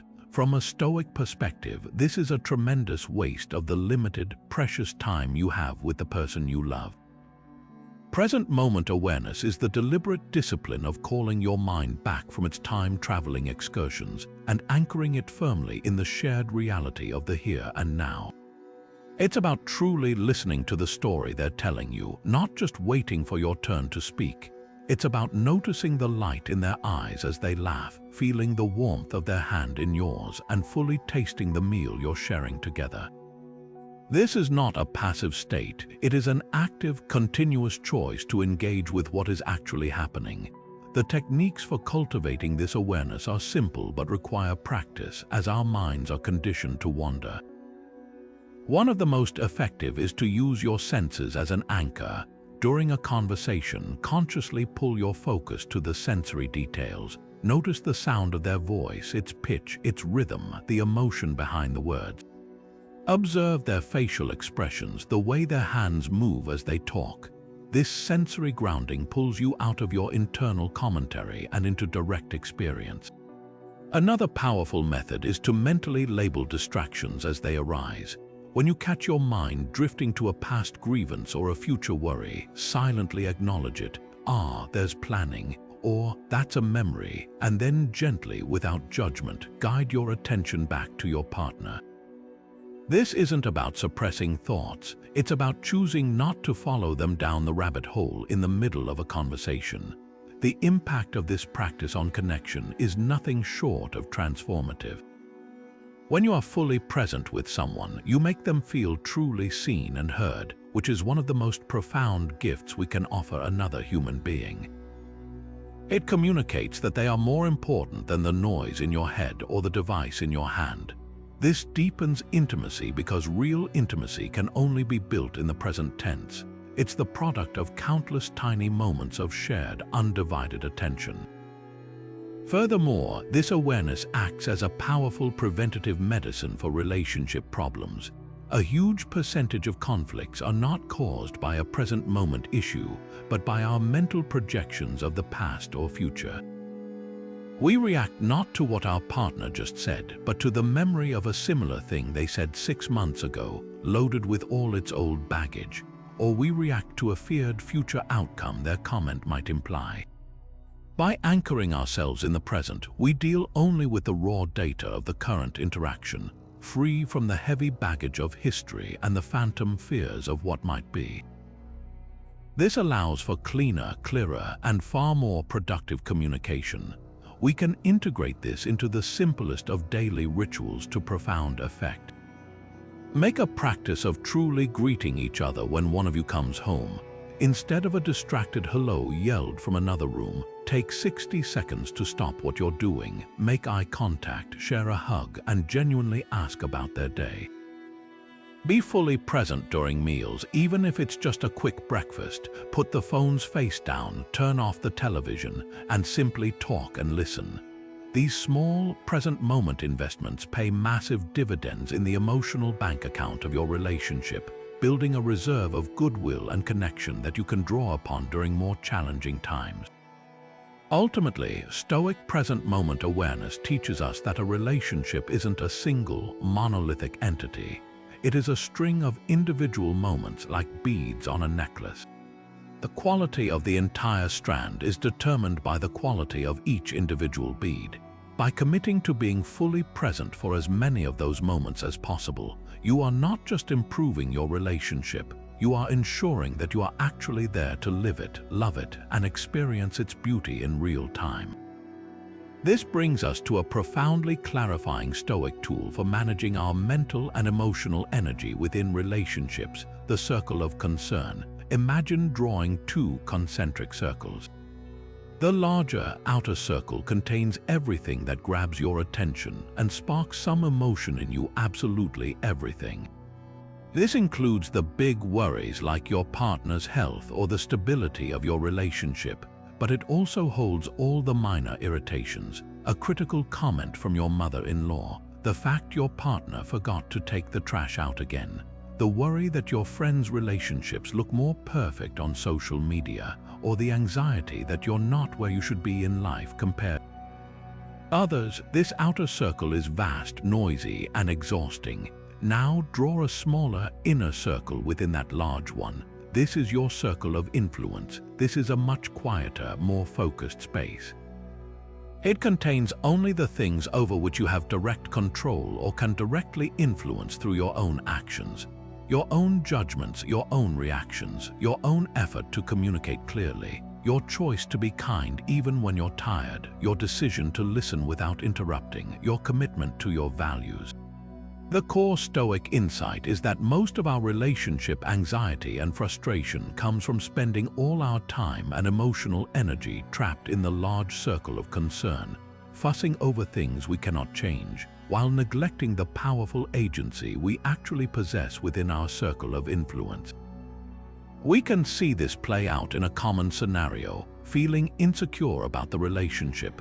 Your circle of concern might be filled with worries about whether your partner is truly happy, if they find you attractive enough, if they might leave you for someone else, or what their friends think of you. These are all external validations you desperately want but cannot control. You can fret over them endlessly, seeking constant reassurance, which only drains your partner and pushes them away. The Stoic shift involves consciously pulling your focus back into your circle of influence. Instead of worrying if they find you attractive, you can focus on the things you control: your own confidence, taking care of your health, dressing in a way that makes you feel good, and initiating affection. Instead of agonizing over whether they might leave, you can pour your energy into being the best, most present, and most loving partner you can be today. You can't control their ultimate decision, but you can control your own contribution to the health of the relationship right now. This exercise provides an incredibly practical filter for daily conflicts. When a disagreement arises, immediately sort the elements into the two circles. Your partner's tone of voice, their defensive posture, their past mistakes, these likely belong in the outer circle of concern. They are their internal property to manage. Your circle of influence contains your next move. Will you respond with a counterattack or with a question seeking understanding? Will you hold onto resentment or choose to forgive? Will you escalate the conflict or de-escalate it? By focusing exclusively on your own circle, you stop trying to manage another adult's emotions and start taking radical responsibility for your half of the interaction. This doesn't make you a passive participant, it makes you a powerful and intentional one. Applying this begins with a simple moment of mental sorting. The next time you feel a familiar anxiety about your relationship bubble up, pause and ask, is this within my circle of influence? If the worry is about someone else's opinion, a past event you can't change, or a future outcome you can't guarantee, acknowledge it as a concern, but then deliberately release your grip on it. It is a leaf floating down the river. You can notice it, but you don't need to jump in and try to steer it. Then, immediately pivot your focus to a corresponding action within your control. If you're worried about intimacy instead of worrying, plan a thoughtful gesture within your influence. If you're concerned about finances instead of anxiety, schedule a calm conversation about budgeting, which is within your influence. This practice transforms you from a passive worrier into an active problem solver, dramatically reducing anxiety and increasing the effectiveness of your actions. Ultimately, mastering the circle of concern cultivates a relationship that feels spacious and free rather than suffocated by worry. It teaches you to stop trying to control your partner and to start perfecting your own role. You become more peaceful because you are no longer fighting losing battles against external forces. You become more attractive because you are confident and focused on your own domain of excellence. And you create a partnership where both people feel trusted to manage their own inner circles, coming together not out of dependency or fear, but out of the mutual choice to bring their best, most self-possessed selves to the shared space between them. This focus on what truly matters brings us to a crucial filter the Stoics applied to every area of life, including our choice of partner, the practice of character judgment. In a world that often prioritizes appearance, social status, wealth, or charismatic charm, Stoicism asks a more penetrating and ultimately more rewarding question: what is the quality of this person's character? This isn't about finding a perfect human being, but about learning to identify and value the enduring virtues that form the bedrock of a trustworthy and deeply fulfilling partnership, looking beyond the enticing but often misleading packaging to examine the substance within. Imagine you're considering two potential partners. The first is incredibly attractive, has a high-status job that impresses everyone, and knows how to command a room with dazzling stories. The conversation is exciting and the initial chemistry is intense. The second person might be more ordinary in appearance, with a quieter job and a more reserved demeanor. However, you notice they treat the server at the restaurant with genuine respect. They remember small details you mentioned weeks ago, proving they were truly listening. When a minor problem arises, they respond with calm problem solving rather than blame or drama. A culture obsessed with the superficial would point you toward the first person. Stoic character judgment, concerned with long-term peace and genuine connection, would point you toward the second. The first package offers an exciting experience. The second offers the raw materials for a resilient and meaningful life. We can trace the pitfalls of poor character judgment to so many stories of relationship disillusionment. People often fall in love with a projection, the idea of a person based on their looks, their potential, or the exciting lifestyle they represent. They marry the charming, ambitious entrepreneur, only to discover a profound selfishness and a willingness to cut corners when times get tough.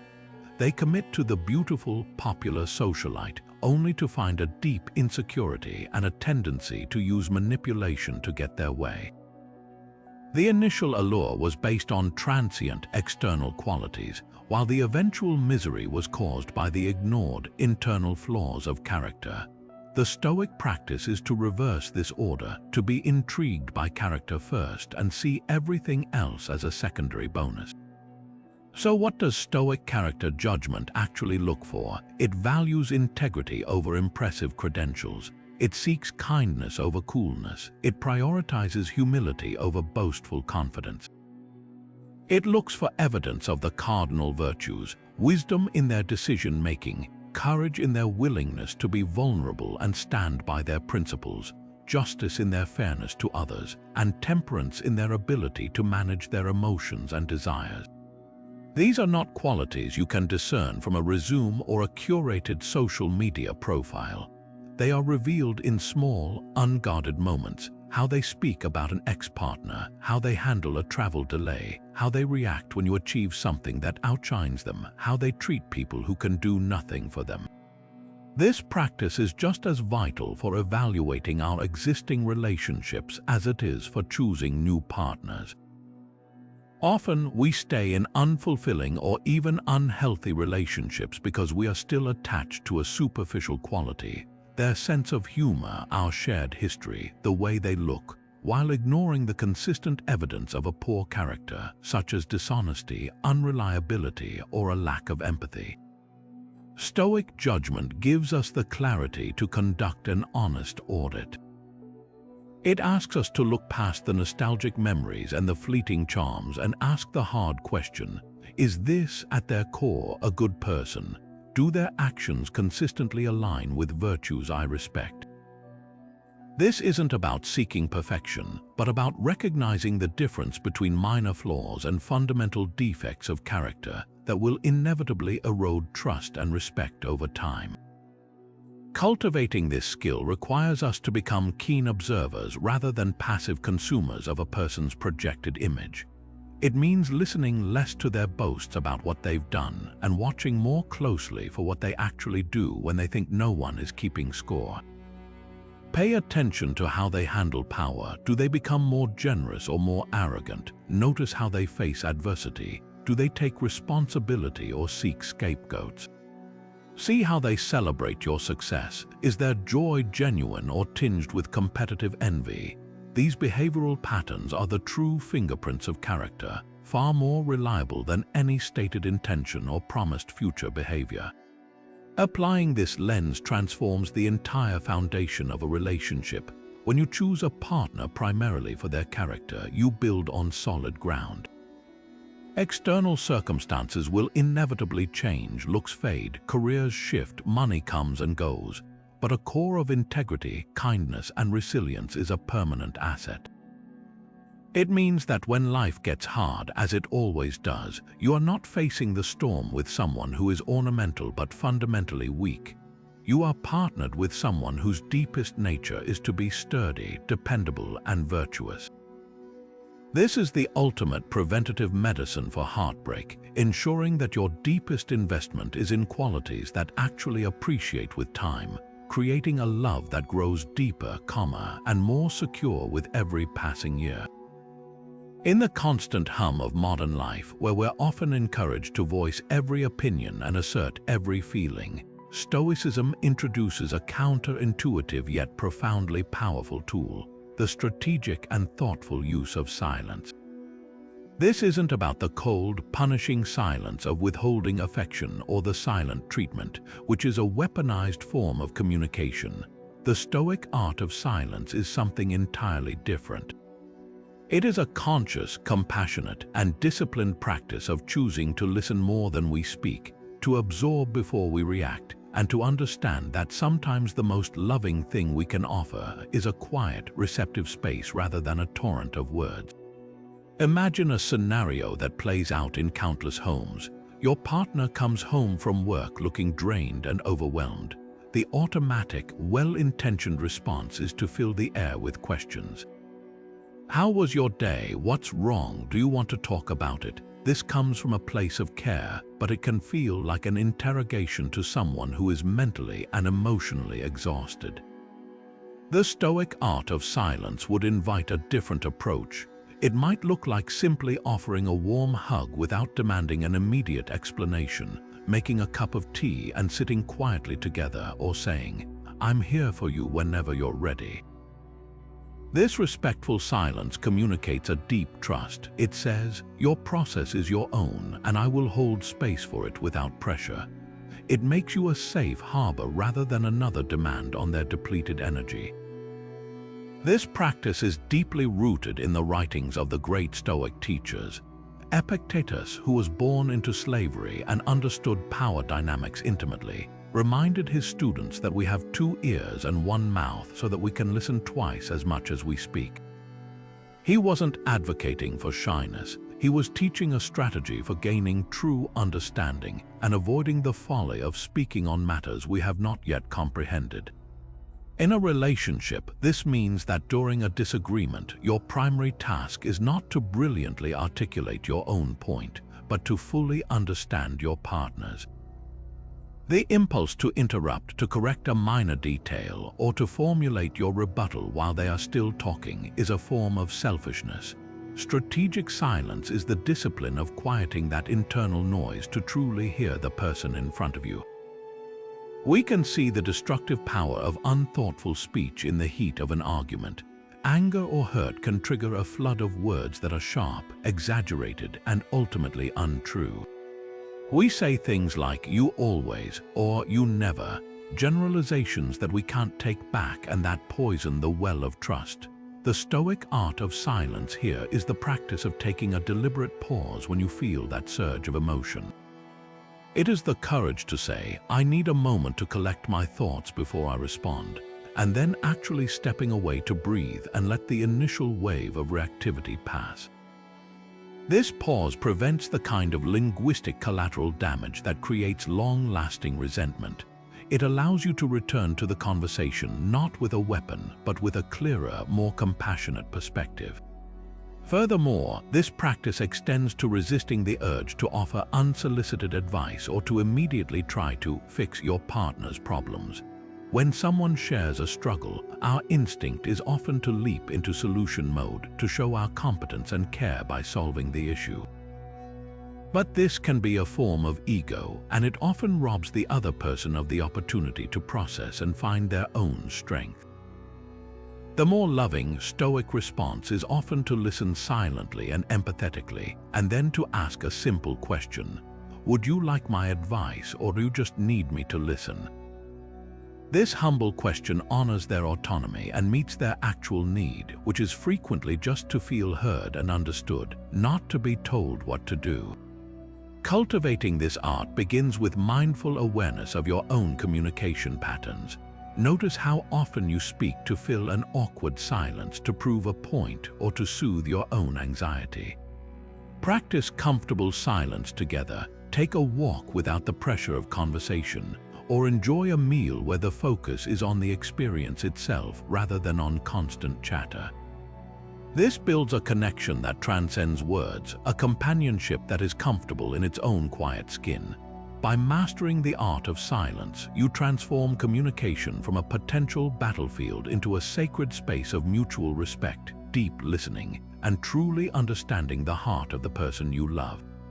Now we arrive at a Stoic principle that can liberate your relationship from an invisible cage, the idea of profound indifference to external opinion. This isn't about cultivating a dismissive arrogance or ignoring helpful feedback from trusted friends. It is about developing the emotional and psychological armor to protect your relationship from the silent, often corrosive pressure of social expectations, judgments, and the relentless comparison to other people's highlight reels. A relationship that is constantly looking over its shoulder for approval from the outside world is like a plant trying to grow while constantly being dug up to check on its roots.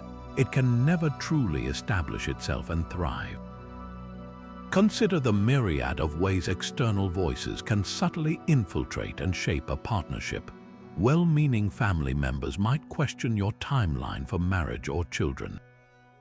Friends might raise an eyebrow at your division of household labor, suggesting it's not traditional enough. Social media inundates you with curated images of perfect couples on extravagant vacations, having flawless date nights and seemingly never arguing. Without a Stoic filter, these external inputs can become a silent third party in your relationship, a source of insecurity and manufactured discontent. You might start feeling pressure to buy a bigger house you can't afford because it's the next step, or to present a facade of constant harmony online, all while feeling a growing anxiety that your authentic, messy, and real relationship doesn't measure up to an artificial standard.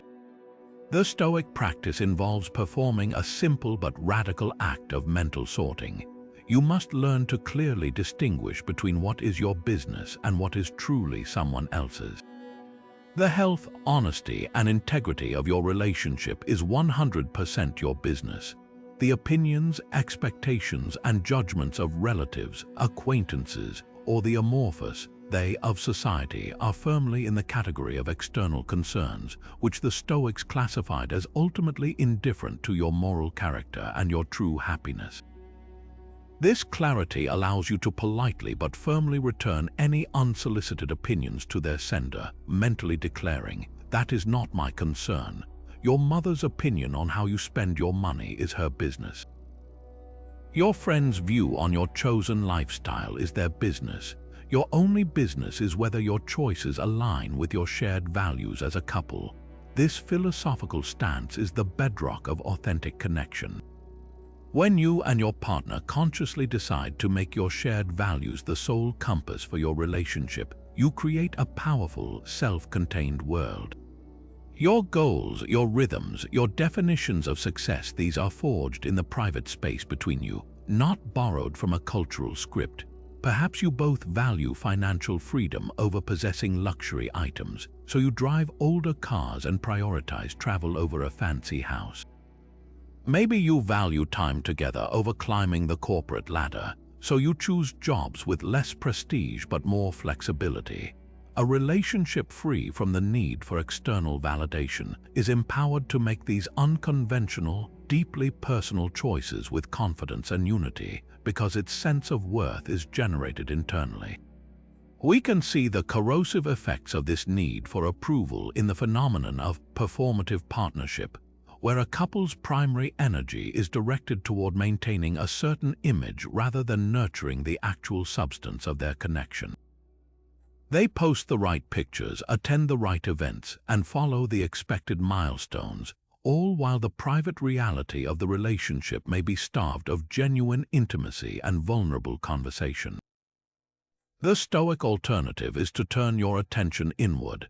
Invest that same energy into having the real conversations, planning a date night that you'll never post online, or simply enjoying a quiet evening together without feeling the need to prove it's happening to anyone else. The most intimate and fulfilling parts of a relationship are almost always the ones that happen off stage, away from any audience. Cultivating this indifference is a daily practice of reinforcing your internal boundaries. It begins with noticing that subtle feeling of unease or defensiveness that arises when someone questions your choices. Instead of immediately doubting yourselves, use that feeling as a trigger for a conversation with your partner. Ask each other, are we happy with this? Does this path still feel true to us? This turns external criticism into an opportunity to reaffirm your shared commitment. It's also incredibly empowering to practice a mental exercise of depersonalizing other people's opinions. When someone judges your relationship, recognize that their judgment says far more about their own values, insecurities, and life experience than it does about the actual quality of your partnership. Their comment is a projection, not a reflection. Ultimately, this practice fosters a powerful sense of us against the world solidarity. When you stop seeking permission or approval from outside sources, you naturally turn toward each other for validation, support, and counsel. Your partner becomes your primary confidant and your most trusted advisor. This doesn't mean you become isolated. It means your connection becomes the stable center of your universe, the fortress from which you can confidently engage with the world without being swayed by every passing opinion. You build a relationship that is truly your own, a unique, resilient, and authentic partnership designed not for public consumption, but for your private, shared flourishing. This brings us to the final and perhaps most aspirational of all Stoic concepts, the ideal of the sage. It's crucial to understand from the outset that the Stoic sage is not presented as a realistically attainable goal for any human being. The ancient Stoics themselves debated whether a true sage had ever even existed. Rather, the sage is a guiding star, a north star of perfect wisdom and virtue that we navigate by, understanding we will never actually reach it. In the context of love, this philosophical ideal performs a beautiful and paradoxical magic. It completely transforms your relationship goals by removing the impossible pressure of perfection from both yourself and your partner, and replacing it with a gentle, lifelong commitment to mutual growth. Consider how most of us unconsciously enter relationships. We carry a hidden checklist, a mental blueprint for the perfect partner. We are on a constant, often frustrating, search for this mythical person who will never disappoint us, always understand us, and consistently meet our every need. This is the search for the external sage. Stoicism turns this entire quest on its head. It says, stop looking for the perfect partner out there in the world, and instead focus your entire energy on moving yourself closer to that ideal. Your primary mission shifts from finding a sage to becoming a more sage-like partner. This is the most profound and empowering reframe possible. You are no longer a passive consumer in the marketplace of love, waiting for the right product to appear. You are an active craftsman, diligently working on your own raw materials of character. This shift in focus creates a seismic change in the dynamic of any relationship. Imagine a couple where both people are actively engaged in this internal work. Their energy is not directed toward policing each other's flaws or keeping a tally of unmet expectations. Instead, their shared purpose becomes a joint journey of character development. A disagreement is no longer a failure of the relationship to be perfect. It's a training ground. It's an opportunity to practice patience instead of anger, to exercise courage by being vulnerable, to apply justice by seeking a fair resolution. The relationship itself becomes the gym where you both work out your virtue muscles. The goal is not to avoid conflict, but to navigate it in a more sage-like way each time it arises. We can see the practical power of this ideal in how it redefines our reactions to a partner's mistakes. When your partner acts in a thoughtless or hurtful way, the conventional response might be anger and a demand for them to change. The sage ideal invites a more compassionate and effective question. Given that human beings are inherently imperfect and that my partner is on their own path of growth, how can I respond to this fault in a way that is wise, just, and kind? This doesn't mean being a doormat. It might mean setting a clear boundary with compassion or offering feedback framed not as criticism but as an invitation to grow together. You are holding space for their imperfection while still honoring your own standards, precisely because you acknowledge your own imperfections as well. This practice fosters an environment of incredible psychological safety. When both people know they are not expected to be perfect, they feel safe enough to be authentic, to admit faults, and to be vulnerable about their struggles. There's no need to maintain a facade or hide shortcomings for fear of being judged as inadequate. You can say, I really struggled with jealousy today, and I'm working on understanding why. And instead of meeting judgment, you find a partner who responds, thank you for telling me. How can I help? This is the opposite of a relationship based on performance. It is a relationship based on mutual aid in the shared, humbling, and never-ending project of becoming better human beings. Ultimately, orienting your relationship around the sage ideal liberates you from the tyranny of fixed outcomes. You are no longer measuring your success by whether you achieve a storybook romance that never has a single problem.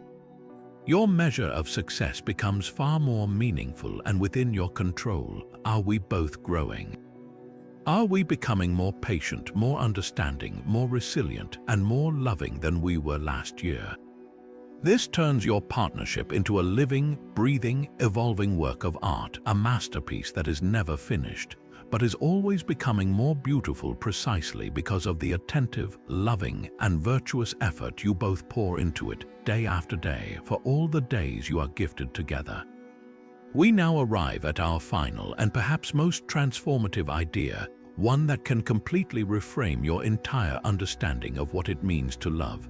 The modern world often tells us that love is a feeling, a powerful, overwhelming emotion that happens to us, something we fall into and can just as easily fall out of.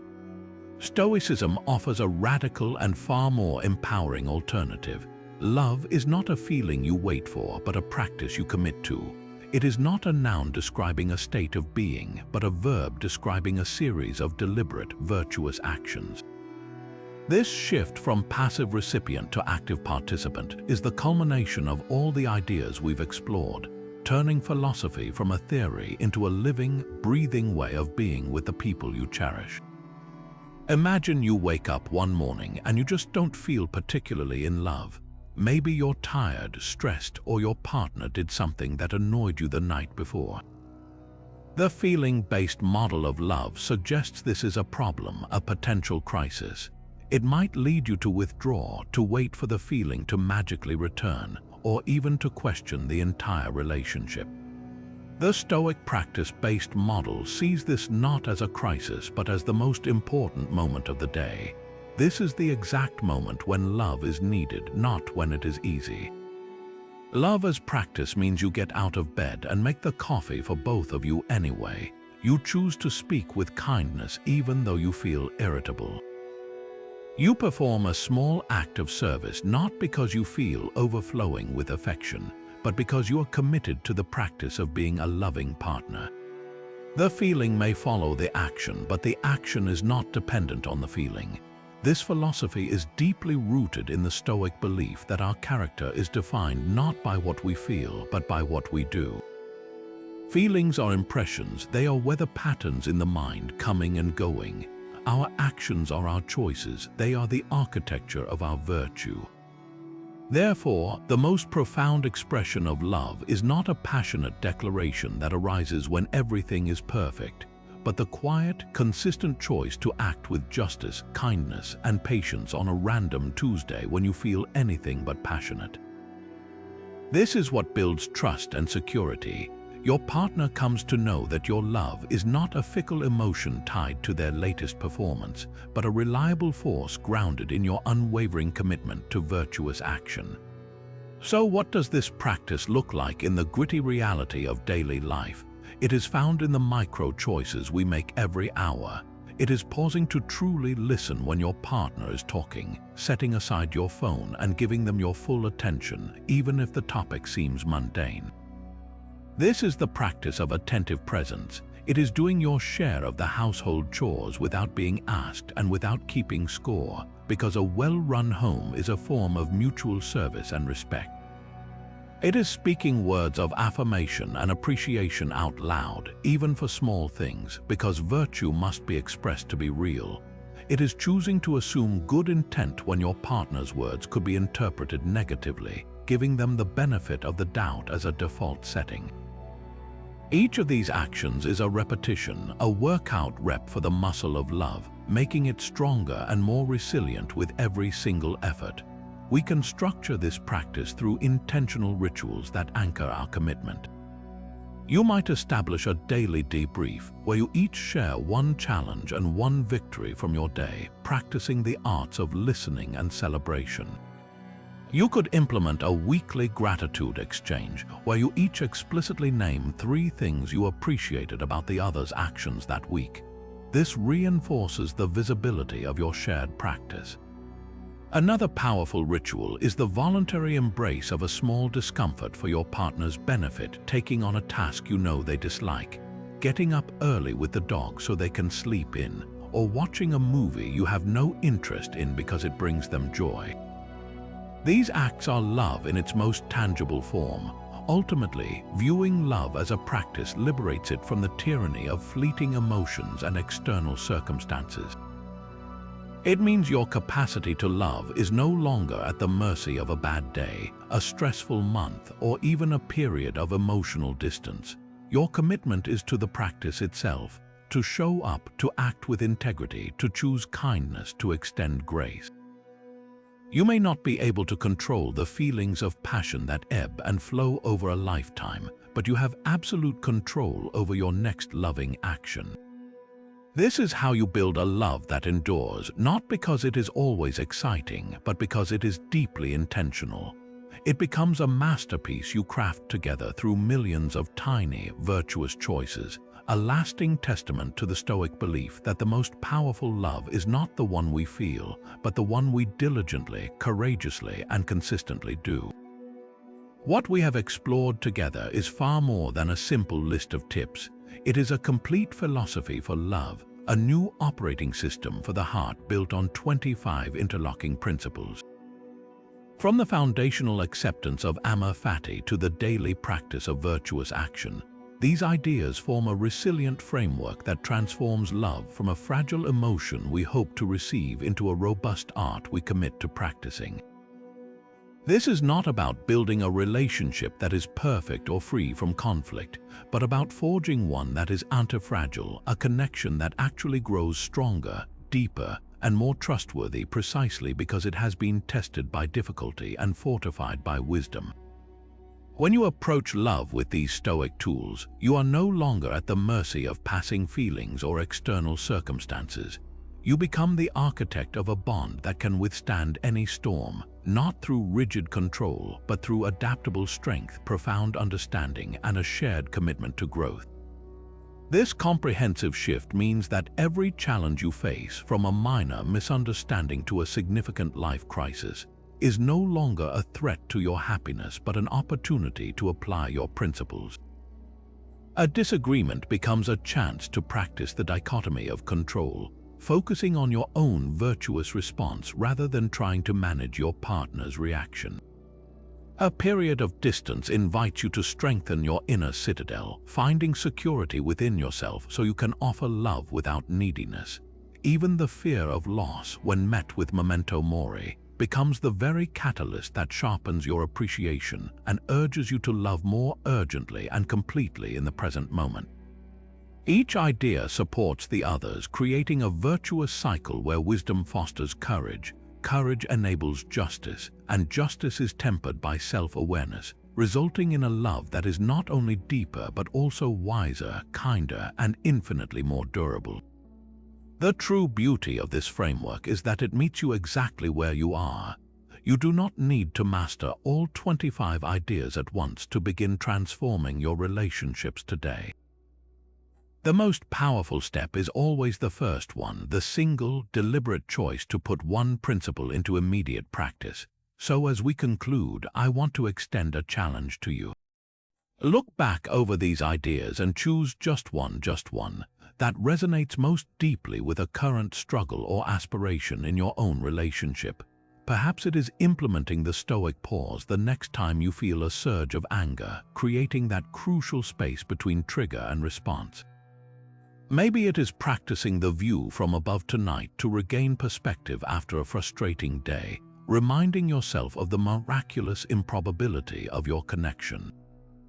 It could be as simple as committing to the art of silence, offering your partner the gift of your full, undistracted attention for one conversation without the urge to interrupt or problem solve. Whatever you choose, make it specific and actionable. Do not let this be merely an interesting concept you heard about. Let it be a new behavior you experiment with. The goal is not perfection, but mindful practice. Notice what happens when you respond with proportional response instead of reactive emotion. Observe how your relationship dynamic shifts when you focus on excelling in your own role rather than critiquing your partner's. This is how philosophy moves from the pages of a book into the living, breathing reality of your daily life. By committing to just one of these practices, you begin a ripple effect that will naturally draw you toward the others, building momentum as you discover for yourself how ancient wisdom can illuminate the most modern of dilemmas, guiding you toward a love that is not just felt, but built, nurtured, and chosen anew each day with wisdom, courage, and grace.